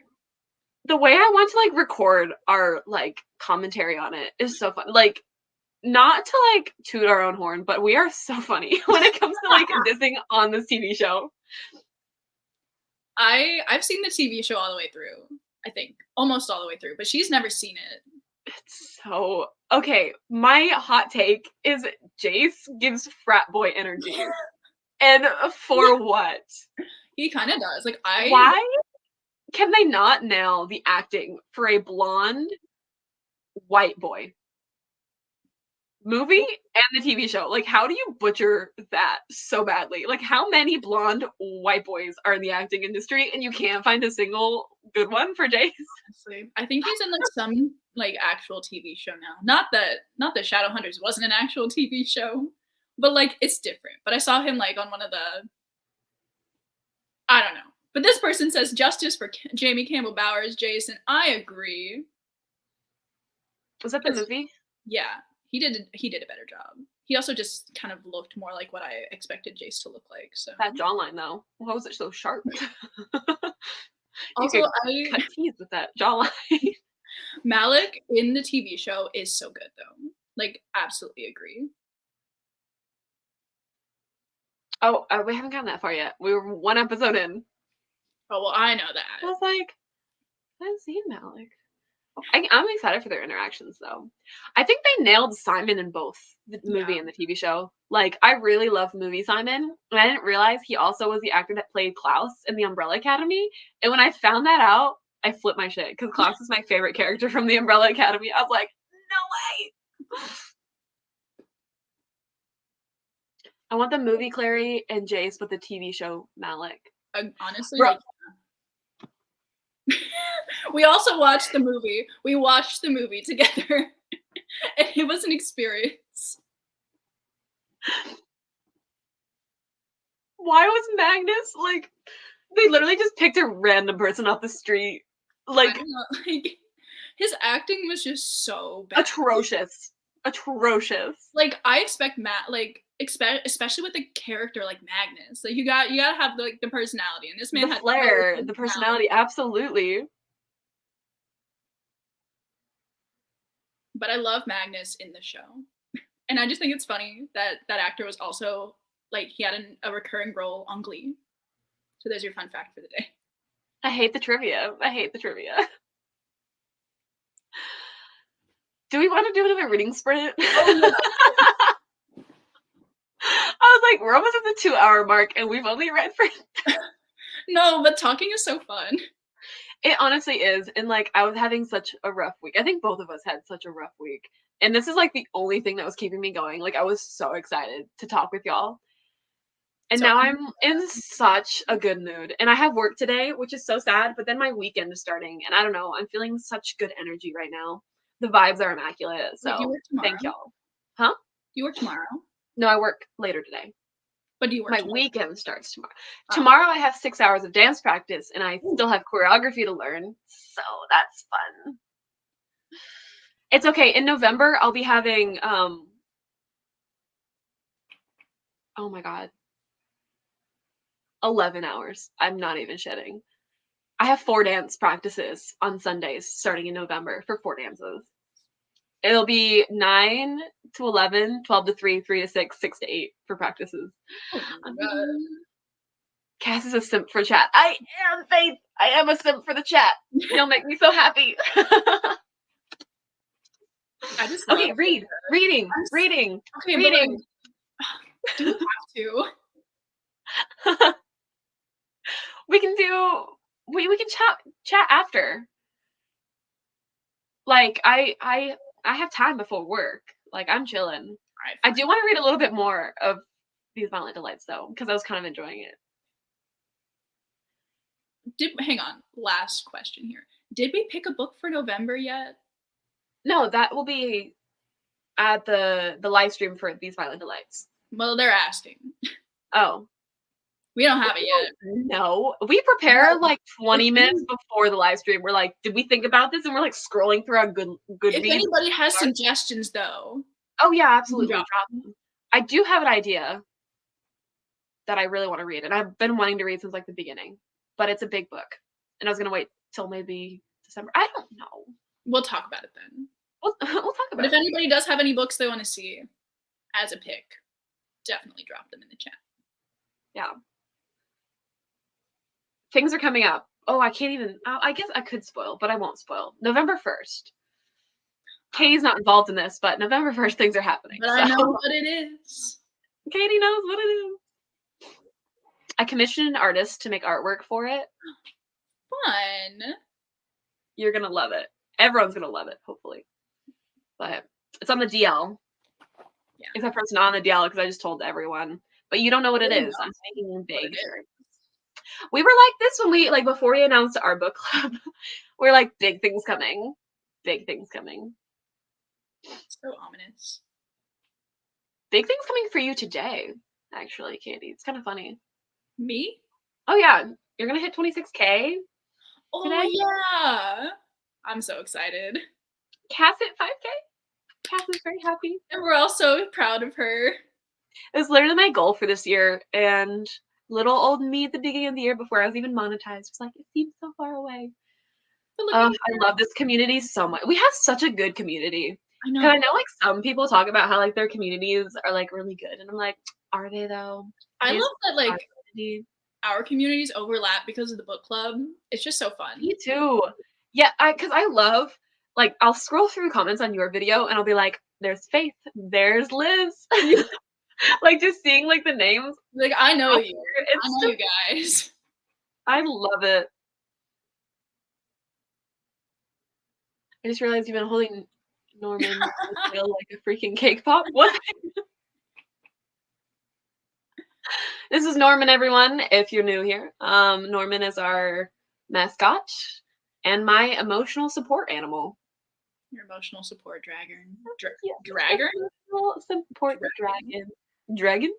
I said dragon because I was like mixing the words wyvern and dragon. Oh my god, I almost did it again. in my head.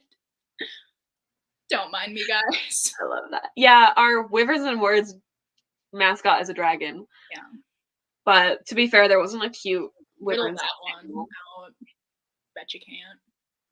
Someone commented, I think it was Sarah. She like DM'd me about my recent video, the one where I like recommend books off of K-pop songs. Yeah. And she was like, Norman wasn't in the video. And I was like, no, I'm so sorry. I felt so bad. I was like, no, Norman deserves his spotlight. So I'm like trying to like include him in like random shots in like every vlog. Just as like a Easter egg almost. Yeah. It's like spot Norman. I don't know. The way I'm like super invested in this dragon is like ridiculous. But no, I love it. it gives me something to fidget with too while we're talking. Because I talk so much with my hands, and I think having a dragon in my hand just like adds to the experience. Katie should crochet a wyvern. Yes. I'm not that talented, but I will definitely give it a try. Have you ever done amigurumi crocheting? No. I did with did anyone ever do like rainbow loom, like the rubber bands? I know what it is. I've never done it. I've been like running a little entrepreneurial me. I've been running like a business for that. Now listen, like I had not an Etsy because I couldn't do like online stuff because I was like 12. Yeah. But I was like I would like go to craft fairs and like sell things. And I have made dragons before. I wonder if I have okay, if I find pictures, I will share them on my Instagram story. But I've made dragons for my dad. Like every Father's Day and his birthday, I would make like rainbow loom dragons out of rubber band. Like I would wire them and everything. There's a whole channel and they would like have tutorials on how to make dragons. I'm impressed. I would spend so many hours doing that.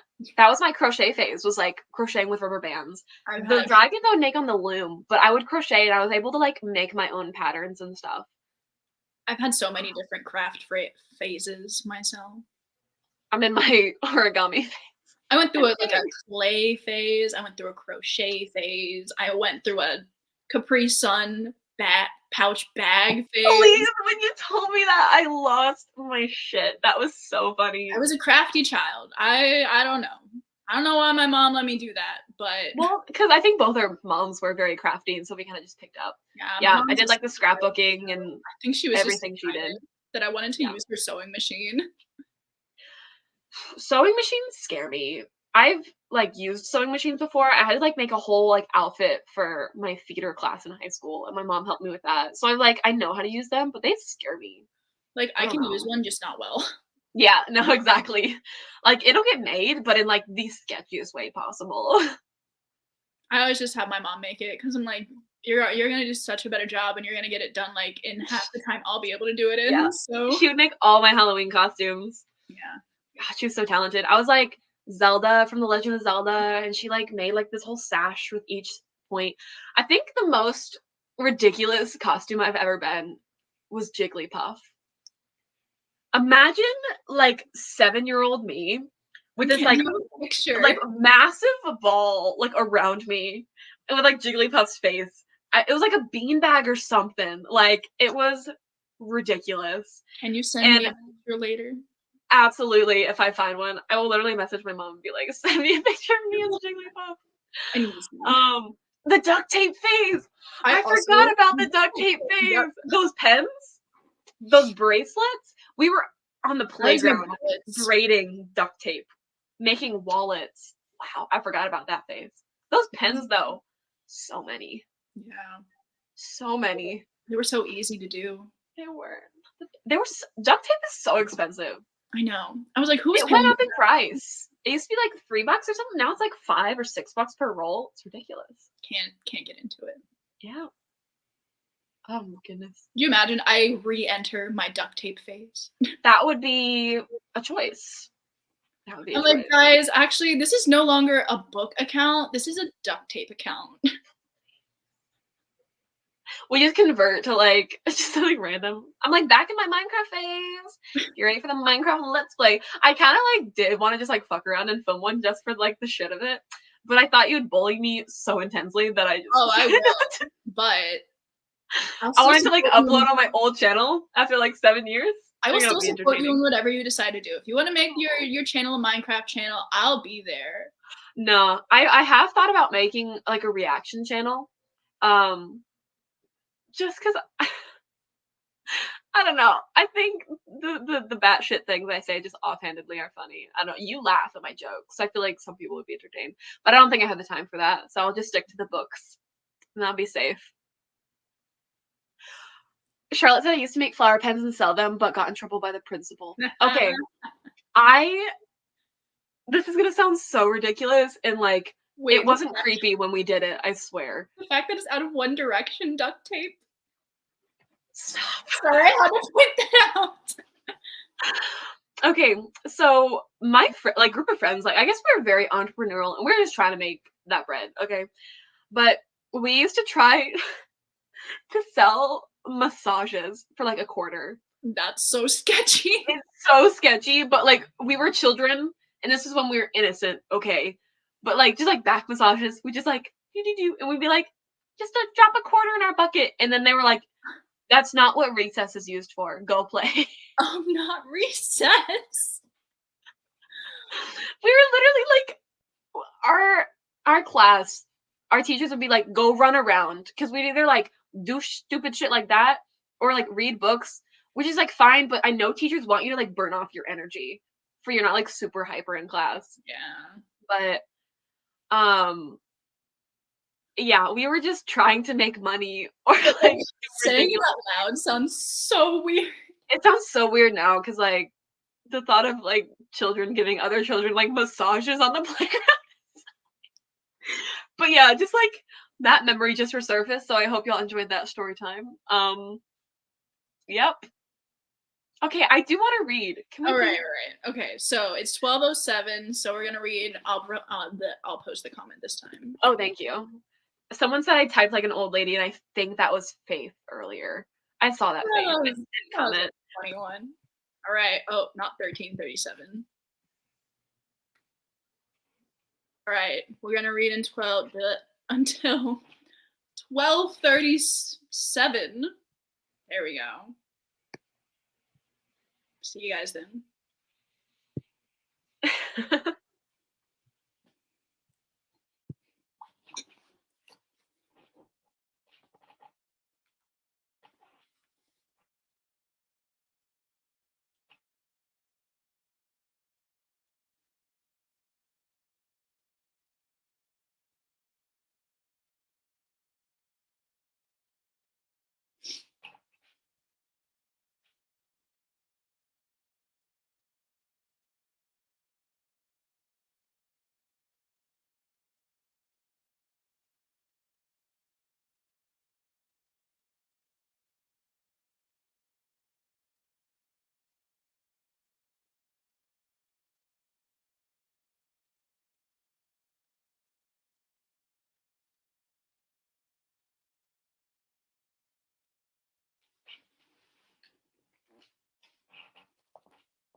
Sorry, I was muted.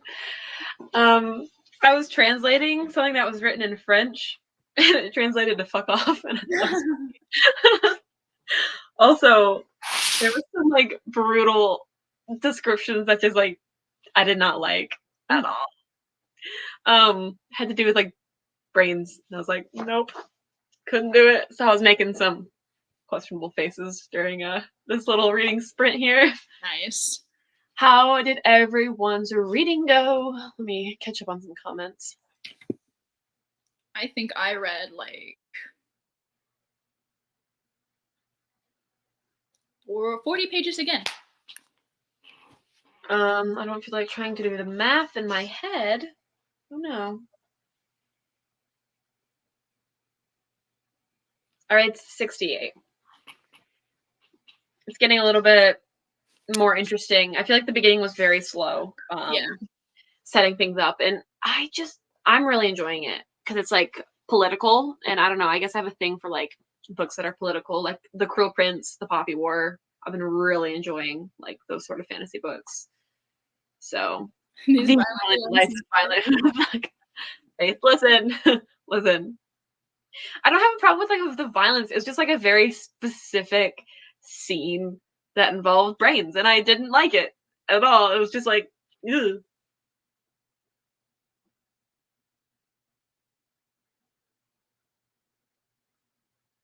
Yeah, same. I mean, I never was not enjoying these violent delights, but I feel like it was like pretty slow to like set up. But yeah.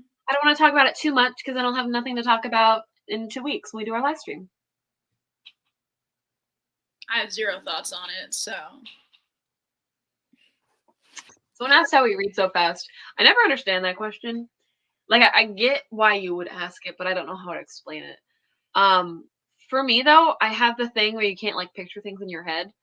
There's a word for it.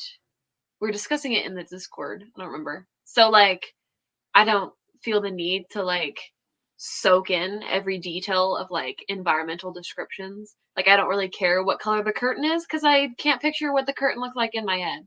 I read every word. I know someone thought that I like only read dialogue, and I was like, no.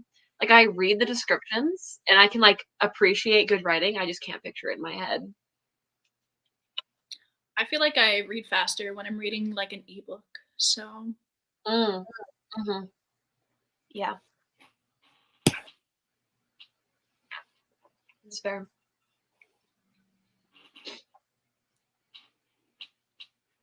Oh, it's raining where some people are right now. I wish. That sounds so good. I love swing music. It's so fun. Electro swing music. It's impeccable. I was listening to, oh my gosh, I just discovered a new like band that I've been listening to. They're called One OK Rock, and they're a Japanese rock band. Huh. And it's so good. I didn't think I would vibe with like, I'm really picky when it comes to rock music. Like, it's really hit or miss with me, but I've been just listening to like all their music on shuffle, and it's so good.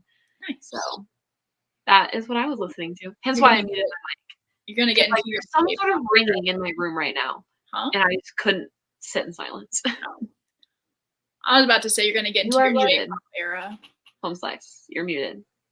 Me? No, I can't hear you. I'm not muted though. Are you muted on my end? Can anybody else hear me? I can't hear you. Can y'all hear Katie and I just can't?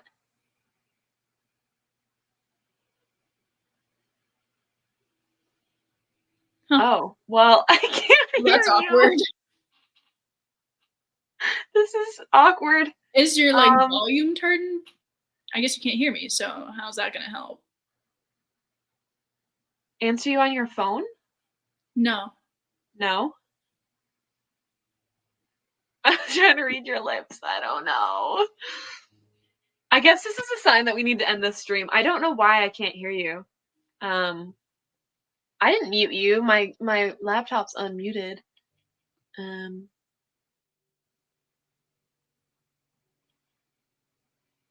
No, it's turned all the way up. This is weird. This is awkward. It just went silent randomly. Let me go into the settings here. Let's see what.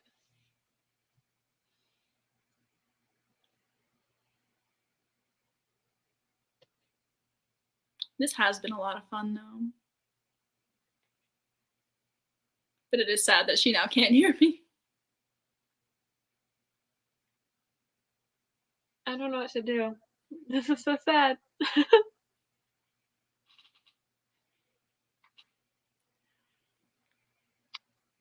Okay, my volume's turned all the way up.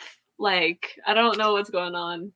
It just randomly went completely silent. I don't know if it's my laptop itself. Let me try grabbing headphones. Hold on. Well, guys, I guess it's just you and me right now while she sorts that out. How we all doing? Honestly, these sprints have been so fun. I know we've done like very little actual reading, but I love just talking to you guys.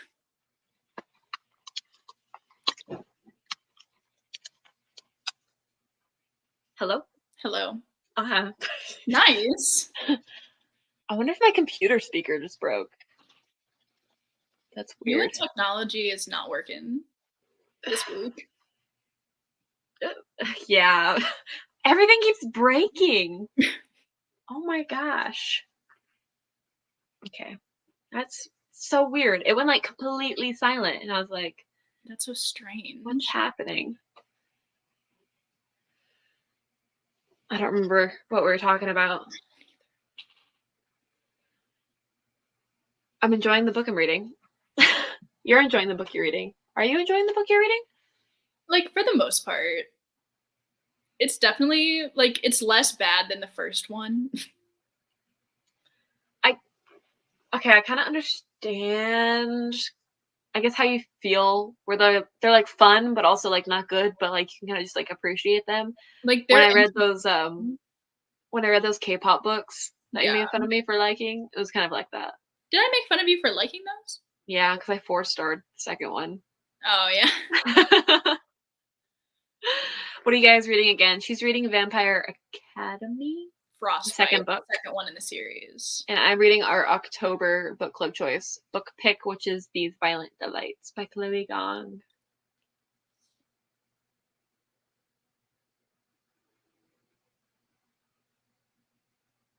Yeah. Yeah. Okay, Cats with the gamer headphones. Actually, they don't have like a mic thing on. They're actually studio headphones. Because I asked my parents for Christmas a few years back. I was like, I want really good quality editing headphones. So that's what I got. They're noise canceling too. So they're weird to like speak when my ears are completely like, covered. I don't edit with headphones on. So if my audio ever sounds whack, don't mind me. Well, that's the problem, is like these pick up noises that you can't hear when you're like not using a speaker. This hurts actually. I need to take my earring off. Speaking of earrings, a sad thing has occurred that I have to do. I'm letting my cartilage, like I took my piercing out and I'm gonna let it heal and close. Because I got it pierced a year ago and I took it out yesterday and it was bleeding. Ooh. Because my dumbass got it pierced with a gun and not a needle. And so that's like really, really bad. Rip. So it's like bubbled and it's not Mine great. looks like that, but I'm scared to take it out because I know like for some piercings you're not supposed to take it out because it could like heal over an infection. So keep that in mind. Now I'm stressed. But like I don't know. I think it's already like damaged because like the front and the back are like bubbled up. And I don't know if it's a keloid or just like, because when you're pierced with a gun, it doesn't like take out your skin. It like spreads it before there's a hole versus like using a hollow needle, which I didn't know when I got the piercing done the first time. So I'm just going to let it heal. And then I'll probably get it re-pierced there again if I can to like cover up any like scarring or whatever. But I just need to let it heal. So I took out the piercing and it was bleeding. And I was like, it's been a year. It's been over a year. It should not be healed. So anyway. Kind of sad. Oh, yeah. Anyways. We lost our rhythm. We were on such a roll before I made everyone read. Yeah, this is all your fault. I was content with just like talking about nothing still. I was happy that I read though, because I am enjoying the book and I'm getting out of my slump, okay? I'm happy. Also, So my all the earrings are snakes. Let's look. Where's very my... cute. Oh, like that's a dragon technically, but it gives the same vibe, which is why I wore them. This is from favorite YouTubers collection, actually. Gotta support the YouTuber people. I don't know. People are talking about Shatter Me in the chat, and it's definitely very fun. Would I recommend. haven't read it. I feel like Ear you hurts. Like I don't know what to do. I would or wouldn't. Like you'd enjoy it. Yeah. I don't know. There's a lot of books. You already bullied me into reading The Cruel Prince, so I'm just waiting for you to read Ranger's Apprentice. Bullying you into reading the series. I'm just saying that I think you'd like it. And I'm just saying that you definitely bullied me into reading it. No, I'm talking about Shatter Me. I did. Oh, okay. Shatter Me. Yeah, no, I'm talking about The Cruel Prince. Ooh, someone asked favorite series so far this year. I have to pop up my Goodreads because the second anyone asks me like books I've read, I have no idea. I don't know. What the heck? Okay. My Goodreads got sorted like backwards. I accidentally clicked the button, so like I was like, I have not read these books this year. What is going on? Favorite series? I guess I could say Spy Family, if that counts. I feel like that would. But as for like novels, I really liked Renegades by Marissa Meyer. That was outside my comfort zone, and I really enjoyed that. I haven't really read that many series. Like I've started quite a few, but finishing Caraval was fun. Yeah. As for standalones, goodness, the Poppy War. I guess that's not a series. I guess the Poppy War. I'll say that as a series. I haven't finished it. But for me, I really like that one. I'd probably have to say like ACOTAR, maybe. That was this year. Yeah. Why have I feel like the first one last year at the very end, but like I finished it this year. Or Shatter Me, or like the Stalking Jack the Ripper series. Or your reread of The Cruel Prince. Well, that one doesn't count. Or Okay. Caraval, that one can also. Or Strange the Dreamer. Duh. Yeah. That one was okay. I get why people love it so much, but it just wasn't like my favorite. And then Burn the Ashes is very good. Sorry, I was reading a comment. It's very good. I read that back right before Sabatahir like blew up because I met her at a book convention. She signed my book. And that was like just as the second book was coming out and a little bit more hype was going on. And then I read each book as they came out. So that's really cool. Have you met any authors? I feel like we've discussed this before. No. I'm curious if any of y'all have read. Have y'all read any authors? Have y'all met any authors? I'm like really curious. I didn't like fully get into reading until like the beginning of the pandemic. So like there was never an opportunity. That's fair. There used to be this convention. They've like canceled it the past 3 years now, I think, because of COVID. But that's where I met like Cassandra Clare. I've met Sabatahir, Mary Lou, Marissa Meyer. I did meet Clockworth Reader. Yeah. She was very sweet. It's always so weird meeting people that you watch online in person. And same with like meeting authors. Like I kind of have like the same view of like meeting them as like when I meet, I guess, celebrities or people. Because like, I don't know. They're just people that are just talented and have an audience. It's always so weird. I try to act so normal, but then I go to like K-pop concerts and I'm like, oh my god, he looked at me. So I'm having my boy band phase now. It's fine. What a time. Ooh, that's actually kind of an interesting question Liz asked. Regardless of if you enjoyed the book, what is your favorite book cover? Ooh. That's really good. I also have to look through my Goodreads for this. Yeah, I have to.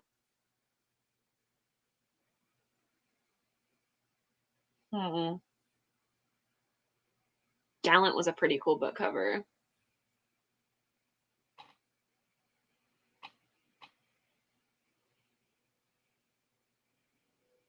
Oh, hands down, my favorite one has to be the edition of Dracula that I have. It looks like this. Ah. I love it. And I like the book too, so. I can tell you my least favorite cover. What? The K-pop one? The K-pop one. I really like the Poppy War and the Dragon Republic covers. These specifically. Yeah.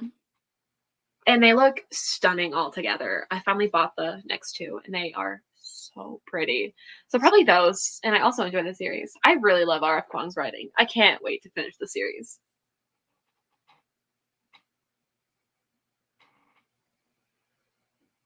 Rick Riordan did a signing at somebody's high school a few years ago. Wow. Freaking wish. Taylor Jenkins Reid event in September for Carrie Soto's back, and it's a highlight of my life. I love that. It's fun. I want to buy that book so badly. I need to read more Taylor Jenkins Reid. I've heard questionable things about it, honestly.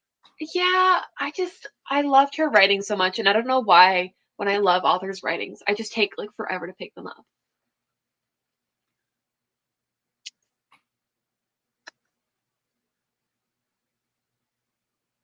I really need to read some Taylor Jenkins Reid. I think me and my friend Elaine are gonna read The Seven Husbands of Evelyn Hugo. Yeah? I think in December together. Invite me to that, because I still need to read that. I want to talk with Elaine and you. Oh, that'd be so fun. That would be fun. You talk about her a lot. I want to be in. She's like my only friend that I have that like reads. So my roommate has been getting into reading a little bit more.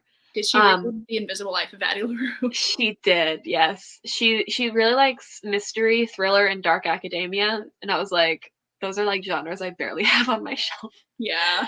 But I'm trying to, I wanted her to pick up Six of Crows. I think she might like that one. I think that's a gateway book. Oh, absolutely. Hey, the gateway book for my other friend Lexi was ACOTAR. Like, that got her into reading, and now she has like bookcases and she wants like a whole library, and I'm like, I did that.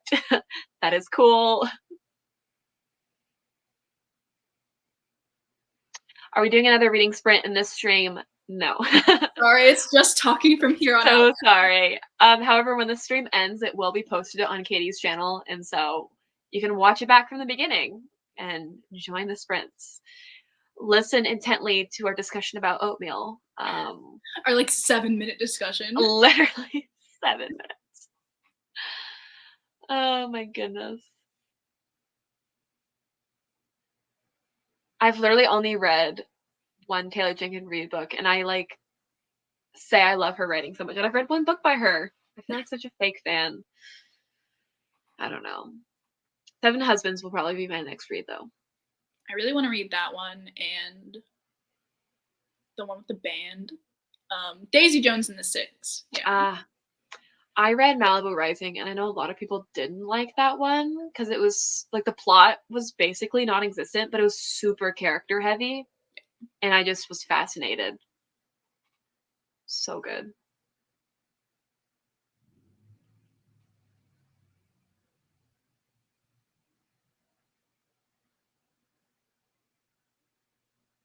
Oh wait, are they making a TV show out of Daisy Jones? I feel like that would be a really good. Wasn't that written as if it was like a script already or something? Or like an interview? I'm like happy that like the media industry is finally catching on and like making book to movie adaptations. But at the same time, I'm kind of scared. Same time, yeah. My friend Lexi actually made like a good video like discussing like the book to TV show adaptations, like those should be normalized versus book to movie. Yeah. That girl needs a camera and needs to fix her lighting. But it's a really good video. Damn. But I'm like, girly, I love you. But I literally told her, I was like, do you want to borrow my camera? Like my old one. I was just calling out my friends. It's fine. Sam Claflin. Do you know who that is? No. They're talking about it in the chat. Should I In know all caps, they're very excited. Should I know who that is? I don't know. Hey, I'm gonna Google it. If it's from Malibu Rising and I just don't remember the character, I don't remember any of the characters. It's an actor, I believe. Oh wait, he's from the Hunger Games. Played Finnick. Finnick, bro. Finnick. Wait, Finnick is Finnick. Sam Claflin is doing what? I'm a little behind. That makes sense. I didn't know what is the actor's name. He'll be what? What is happening? I think he's in Daisy Jones. Is that what we're talking about? Is that? Yeah, you lost me. Oh yes, he is. It's on his. Oh my god! Now I have to read and watch this. I mean, I haven't seen the Hunger Games movies in a long time. Not it being an Amazon Prime original. Wait, is it Amazon Prime original? Amazon Prime video streaming television miniseries. I feel like a miniseries is just the way you gotta go for like books. Like one movie, you just can't get it all. Yeah. This will be interesting. I've never seen any of the movies that the main actor is in. Be interesting. Sometimes I'm just excited to see how they butcher it, you know? Yeah, like I love bad adaptations every now and then. Yeah. ACOTAR, I already know is gonna like disappoint so many people, but I'm like excited regardless. Oh, I'm gonna. I'll probably film like a reaction to that and post it like on this channel. And like the characters in my head, they're so hot, and I don't want to mess it up. Yeah, that's kind of how I felt when I looked at Jace watching the Shadowhunter. He was my first ever book crush, and to see him portrayed as a frat boy, I was like, oh boy, that is not it. Yeah. Is People We Meet on Vacation getting a movie? Ooh. All of Emily Henry's books have just like meshed into one in my head. Oh wait, no. No, I know what one you're talking about. I really love Emily Henry as well. I've discovered so many new authors, which is crazy because I just like stopped rereading books over and over again, and suddenly I was reading new books. It was something like ridiculous, like 67% of the books I read last year I had already read. And I'm finally at a lower number. I think the only series I've reread is like Ranger's Apprentice. And Kingdom of the Wicked. And I guess, yeah, and Kingdom of the Wicked. But I like reread it this year, and I read it for the first time this year as well. Yeah, so like it was a choice, but yeah. Oh, I forgot My Best Friend's Exorcism has an adaptation. Like it's out, right? Oh, I have no idea. I haven't even read that I didn't love that book either, but I think an adaptation would be interesting. I'm just excited for this entertainment, you know? Yeah. I don't know. Shadow and Bone by far has been like the best adaptation ever. The casting was impeccable. Like, even if they butchered the story and the plot, which they didn't, I think they intertwined everything really well. The casting is just phenomenal. I'm so excited to see all of them together. Like, that's all I need. Oh, yeah. That is truly all I need. Heartstopper is also just like it's such a good adaptation. That is true. I forgot about Heartstopper. That's also really good. The Love Hypothesis is getting a movie. I'm not surprised. I did love The Love Hypothesis. Looking back, I can definitely tear into it a little bit more. But it's just one of those reads where, like, I don't know, I was in a good mood. I was, like, with my friends reading it, and it was just a fun time. So I love the STEM, like, discussion in The Love Hypothesis, obviously. But I don't love the romance, so I'm like...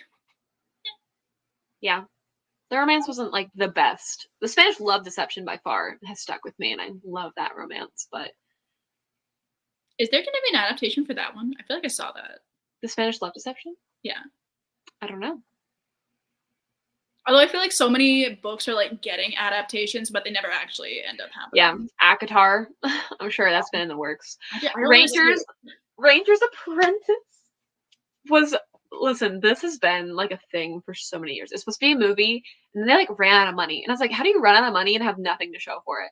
And then it was like sold to some other studio to do TV series adaptation. And like it's been like 3 or 4 years on the table, And I like don't want it to be an adaptation. Like that is one series and I'm like, you are too precious to be butchered on screen. No, I don't want it. Honestly, no casting can do it justice. No, any like of my favorite series, and like I don't want an adaptation. I don't know, because like Akatar, like I think it'd be entertaining, like even if it's bad, like in the way that we're like enjoying Shadowhunters. Okay, but like it ruins my visuals of the characters and how I think they are. So like I don't want somebody else portraying that, you know? Like if there was a like an adaptation for the Infernal Devices, I would never watch it. Yeah? No. Couldn't do it. I think I don't know. Because I have like a vibe of what I would like picture the characters, but again, I can't picture what the characters look like, so I mostly go off like fan art. Actually, or just like don't picture characters in my head. So yeah. Somebody just said that Charlotte said she doesn't want a Shatter Me adaptation, but imagine a Shatter Me adaptation.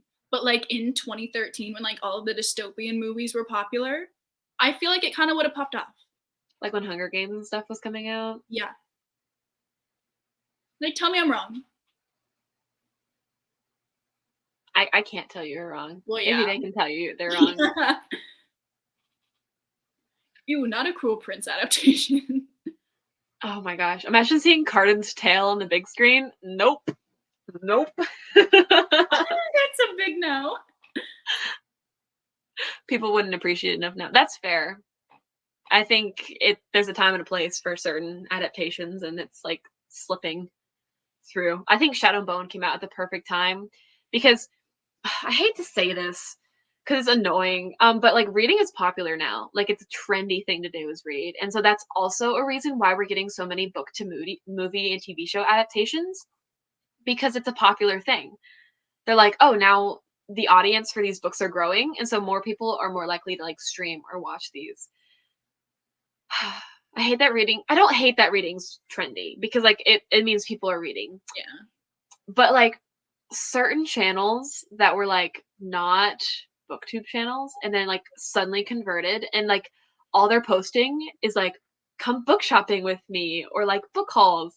I'm like, are you a reader?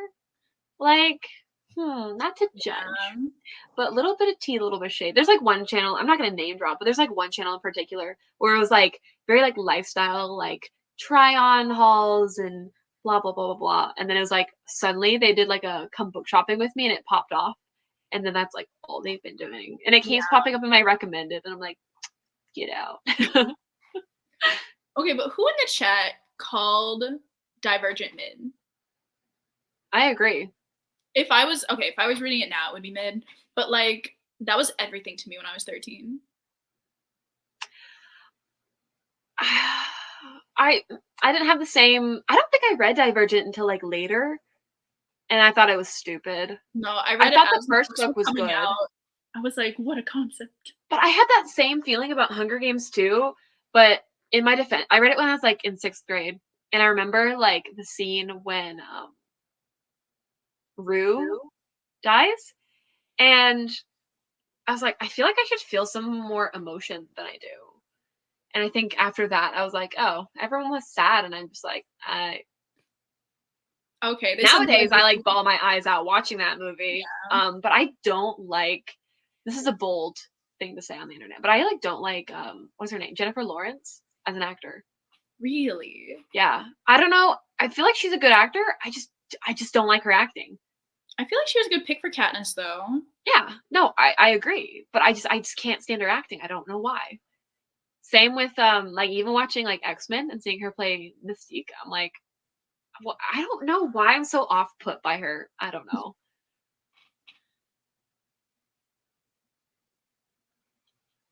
Also, whoever said Divergent was mid, they meant the movie, which I okay. Yeah. Yeah, they really went off the rails. They really said, let's throw away the source material. I still appreciate the movie. Like, if I watched it now, I'd be like, this is entertaining enough, you know? But I was so disappointed by the movies. I think my biggest problem, well, not my biggest problem. I had a few problems with that. But I had seen The Fault in Our Stars, like the same year that I also watched Divergent. And the fact that like in Fault in Their Stars they played lovers, and then in Hunger Games, Divergent, they were siblings. I don't know why that was so off-putting and weird to see. I couldn't get out of like the Fault in Our Stars like characters. I don't know. I loved the Fault in Our Stars. That was my shit. Someone asked what our Divergent factions would be, and then someone just asked what our Hogwarts houses are. I like to think I would be erudite. I think is the one. I could see that. And Ravenclaw for Hogwarts. I also can see that. Yeah, I'm not surprised. I love learning things, just not what I'm actually learning. Interesting. What about you? I think I always was like, I think I'd be Dauntless. I don't know. I would not be Dauntless. I don't think I could either, but I don't know what else I'd be. Definitely not Candor. God, that sounds like a nightmare. Which one is that? The honesty one. Politics, basically. But then, like, I'm not super into STEM to be erudite. Candor, erudite, Dauntless. What's the one that Amity? Amity? No, they're the that's selfless not people, right? No, Amity is like the farmers. Yeah, but they're like nice and like. Yeah, they are nice, but they're the farmers. What the one that Triss is from is You're really testing my Divergent knowledge. I don't know these either, so like. I feel like it starts with an A. Someone help me out, please. It starts with an A, right? No. Anyone? I thought there were only 4. There are 4, right? Abnegation. It does start with an A. Is that the one that Triss is from? Yeah. Okay. Abnegation is like the selfless. So I feel like out of all of them, I would be Dauntless. Like, I feel like that would be the closest to what I would want to do. Because, like, the rest sound dreadful. So we'll go with Dauntless. Although I think when I was, like, 13, I was like, I am Divergent. Anyway. But my Hogwarts house is Gryffindor. Which, as someone who used to be, like, super hardcore into Harry Potter, kind of sucked. Because Gryffindor is, like, the basic house. And I was like, no, like, I know stuff. Like, just yesterday. I never mind. I don't want to get into the backstory of, there's a whole thing. Anyway. Yeah, Gryffindor. Oh, the first time I ever took the Hogwarts test, though, I got Hufflepuff. Ooh. And I knew in my heart that that was incorrect. I've taken the test so many times, like countless times. Retake it. Just because it's a fun experience. Yeah. I feel like I need to retake it, but then I didn't want to have like like a crisis, like a house crisis. Because like I have all this merch for Gryffindor, and what if suddenly I'm not a Gryffindor anymore? I wore a Gryffindor's like jacket every single day throughout high school, like sophomore to junior year. And it's like an obnoxious red color too. I have a whole ass Gryffindor robe that I bought my senior year of high school when I went to Universal. Okay. So. The author of Harry Potter does not exist. I don't know who that is actually. They were ghost written by fans. Yeah. That we all agreed that. Yeah. Did you do the faction quiz after the movie came out? I don't think I did. This is a shame. I think I was just like, I am Dauntless. I don't know. I'm into kickboxing now. So really okay, but this tattoo right here was actually inspired by the birds. Yeah, the location of it was, but they're dragons, so they're cooler than birds. But it was inspired by the location that Triss had. So that is so true that the actor of Hagrid passed away. I think it was yesterday. My mom sent that to me. I was like, oh.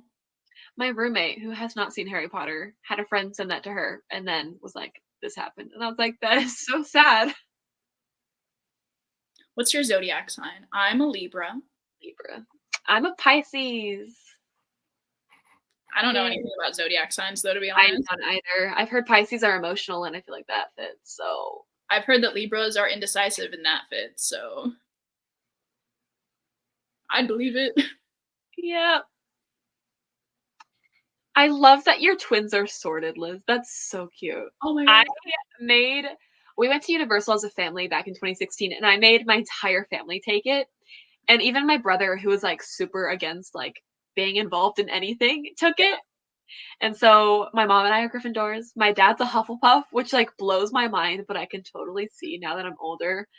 And then my sister and my other brother are Slytherins, which fit. I feel like I would be Slytherin now if I retook it. Oh my gosh, what Percy Jackson house cabin would you be in, do you think? Let's just go back to like early 2010 nostalgia and just sort ourselves with everything. I don't know, to be honest. I think it's like 2 years ago I did a bullet journal theme and I like took the little like quiz online, and I think it was like Aphrodite. I can kind of vibe with Aphrodite. Yeah. I wanted to say Athena, but then I just have a thing about like the smart houses, I guess. Like Ravenclaw, Erudite, Athena. I don't know. Part of my only personality trait is that I was smart when I was like 8. So I mean, that was me, and that's what I was trying to get away from. So, but I feel you. Figuring out who you are and your identity is a whole thing. It's great. It's not really great. I don't know what Percy Jackson cabin I would be though. I think you would probably be Athena. Basic choice, I guess. I think Hades would be a fun cabin. Yeah. I think you would vibe. Come Halloween, you'd be like, let's go. Hey. Actually, Oh I don't my like goodness. that. No? I read too many Hades and Persephone retellings. Yeah, okay. You got me there. Have you read A Touch of Darkness? Do I even own that book? I'm not sure. I don't think so. No, the one I have is Neon Gods. Ah. I haven't read that one either. Every now and then, I'm down for a Hades and Persephone retelling. I heard somebody told me in one of my videos that the second ACOTAR book is loosely based on a Hades and Persephone retelling. I'm not surprised. Yeah. I read Lore recently, which has been like the most recent book that involved mythology. And it is so good, and I need to pick up more. But I just have not. It's not been like something that I would reach for. Yeah. It was a gift from Darcy, and so I was like, I have to read this. And then it was so good. I need to get back into my Greek mythology era. Ooh, what court of ACOTAR could you be in? Autumn. Oh, I'd go for Autumn. Obviously. Autumn, absolutely. Someone said Neon Gods is kinky. I know, okay. Honestly, I want to read it. Yeah. But as for the ACOTAR thing, I guess, yeah, probably Autumn. Winter, like the descriptions of the Winter Court is really pretty, but Autumn all the way. Even though like the whole family that like runs the Autumn Court is like sketchy. Yeah. I do have some opinions on one particular character, but I don't want to like go into that because spoilers, but I'll text you after. Okay. I'll give you my theories. Nice. I really want to read Song of Achilles. Is that the one that like everyone is super sad about and like cries and like damages them? Yeah. I do too. Like at this point, I don't know if I'll be that sad at the end of it, just because I've seen everybody else getting sad about it. Right? Yeah. I've had Cersei. I tried Cersei. I tried a chapter of it. Yeah. And I think it's one that I need to be in a good reading mood to read because it like is going to take me a while to get into. Charlotte said I cried when I read it, but low-key only because I felt like I had to. I don't know if I'm like emotionally stable enough to read a book that's going to make me sob. Yeah, I just want to read it like because I know the writing's stunning. Like I just know. And I do need to be in like a very specific mood for that though. Yeah. I think next year I think we should pick like the Poppy War for a book.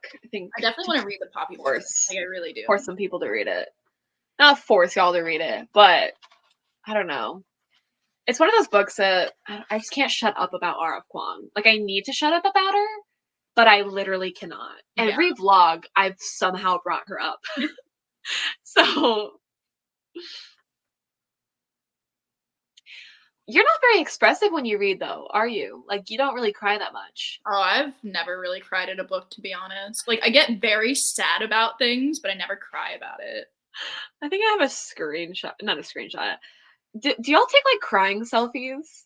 Like, do y'all do that? Is that just me? Because every time I have a mental breakdown or I cry, I have to take a selfie, like, and save it in my Snapchat memories because I think it's hilarious. It crosses my mind, but I'm like, do I want to relive this? No. It's not just about, like, reliving it, but it's just funny. I can't find it. I thought I could easily find it, but I read, oh, yep, here it is. I read People We Meet on Vacation. Oh, you can't even see it. It's just sobbing. I, like, sobbed to that one. I almost cried to Book Lovers, but there was, like, maintenance people there while I was reading it, and I was, like, holding back tears. I am so emotional. I guess because I'm a Pisces. But I'm very expressive when I read, and so. Alyssa, see, she has an abundant amount of crying selfies. So, it's not just me. I just love looking back. Because then you can laugh about your past self. Just having a breakdown over, like, I see the appeal. Stupid shit sometimes. I think the funniest one I have was that it was like a month after we bought Stray Kids tickets. And I was, like, watching concert clips, and I was, like, crying, knowing that I would be really depressed after the concert. Like, I was crying about the post-concert depression I was going to have. Mm-hmm. And then it got postponed. But you're going to see them still, right? 2 days. We bought tickets for the second day, too. So we'll see them. I'm so excited. Okay, somebody asked if we've read any Mariana Zapata books. I want to so badly. She wrote, like, From Lukov with Love. She wrote All Roads Lead Here. I think I've heard of her. I was watching someone. There's a booktuber I watch. Zoe?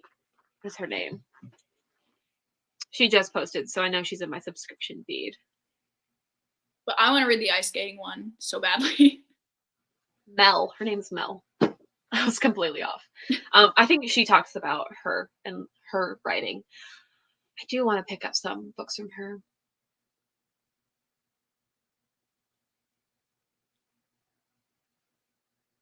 I think I could really be into a slow burn, honestly. Slow burn, but done well. I feel like so many YA books are insta love, and, like, at this point, I'm like, yeah, it's fine, but I just want a slow burn. I haven't really read that many. I feel like off the top of my head, like, insta love books, because, like, the ones that are popping in my head are, like, King of the Wicked, and that was, like, slow, enemies to lovers, and then, like, the Spanish Love Deception, that was, like, enemies to lovers. The Cruel Prince was enemies to lovers. I've read so many enemies to lovers. It's the superior trope. It is. I think slow burn, though, like, sometimes they annoy me because I'm, like, impatient. But I feel like if the writing's good, I could enjoy it. I like slow burns because, like, you know they're going to get together at some point, so I, like, have to keep reading. Anticipation, yeah. I don't get the satisfaction until, like, the very end. Right.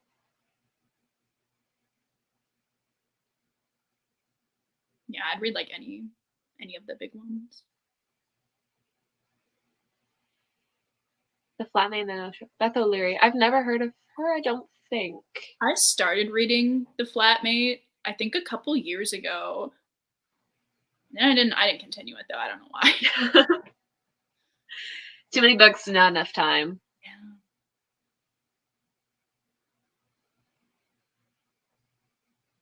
What is... I was going to see if I could just come up with a question.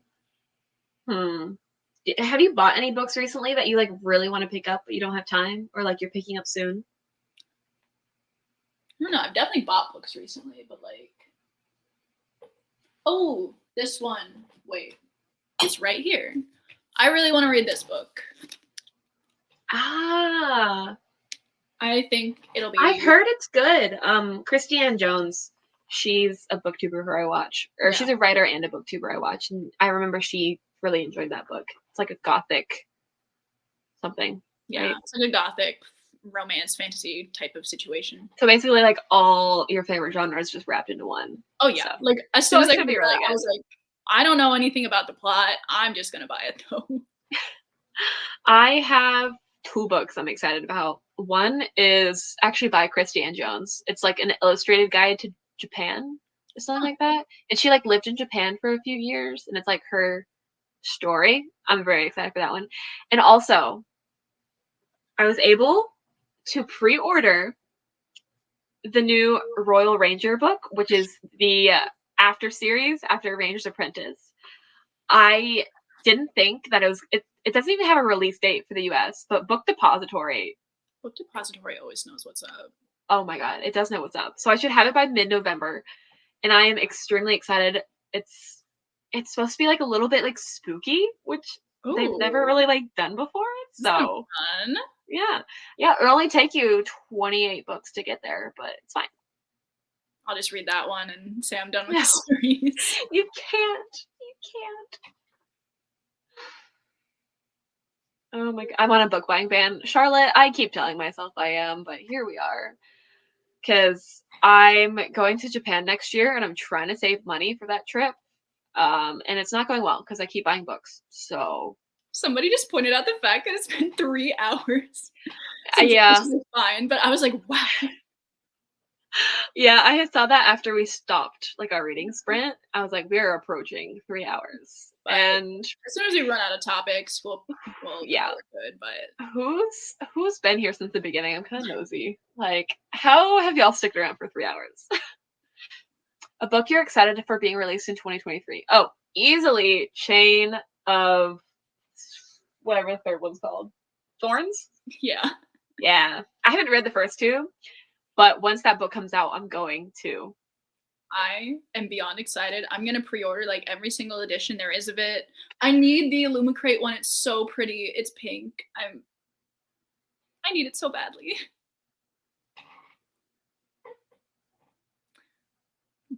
What else is coming out in 2023? The Stolen Heir, which is like it's like a spin-off. Cruel Prince spin-off. Follows Oak, which I'm excited. I thought that was coming out end of this year. Is that not? No, it's coming out like early 2023. Let me go to my Amazon wish list here because I have a lot of like the books that are coming out later just saved in my cart. I'm trying to think of any off the top of my head. Oh no, nope, that's coming out. Yeah, I don't know. I haven't really looked into like 2023 releases. There's still so many in 2022 I'm excited about. Oh, the third. I haven't read the second book in the what's that one series by Stephanie Garber? The newer one. But I know like the third one's coming out. The Ballad of Never After? Yeah. The like what is that? Oh, Once Upon a Broken Heart. Yeah. I haven't read the second one, but I'm excited for the third one still. I'm not. I'm kind of mad that there's going to be a third one. Yeah. I'll have to see what I think of the second one. But Charlotte asked if I'm excited for Bloodmarked, which is the sequel to Legendborn, and I am so excited about it. I will be picking it up ASAP. I think it comes out in November. Sorry, I was still looking at my lists to see what else I have.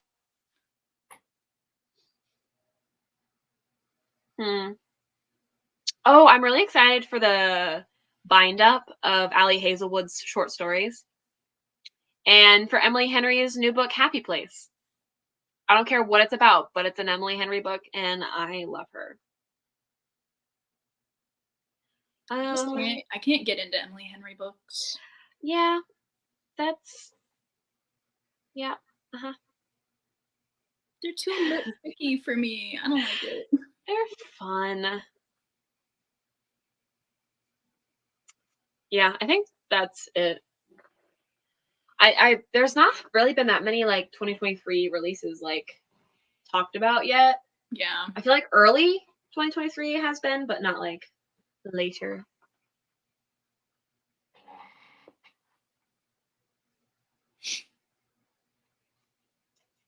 Should we wrap up this 3.5-hour live stream. Mayhaps we should. So do remember that our discussion about these violent delights will be in 2 weeks. I believe it's the 29th, 10 a.m. Yep, the 29th, 10 a.m. We'll be discussing our thoughts. It'll be on my channel. And then next month, the sprints will be on my channel. So we kind of alternate back and forth. So whoever's channel the sprint is on, the live stream will be on the other one. Yes. I wish we could do these every Saturday. Like, can I just clear my calendar every Saturday morning? Because these are incredibly fun. I wish I had the time. They're so fun. I look forward to these every month. Thank y'all so much for hanging out with us and chatting with us. Fun. Yes. And sticking around through 3.5 hours of us talking about the most random shit. Honestly. I still can't get over our oatmeal rant. I hope y'all had fun though. I had fun. So thank y'all. You guys have a good Saturday. Good start to the weekend. Yeah. Look forward to Monday because Monday will be new videos. Do you have a video for Monday? Oh, here's my announcement. I don't have a video coming out this Monday. I'm so busy right now. I just can't do it. No, school's getting to you. I will have a video though. It'll be my Spy Family vlog, so that'll be excited fun to watch it. Sneak peeks. It was fun. But yeah, I will see y'all. I guess see y'all like this in 2 weeks. Yes. Make sure you join the Discord if you haven't already to chat. I will remember to put more the link in the description at some point. As you should. And y'all have a lovely rest of your day or night wherever you are. Thank y'all. Bye. Bye.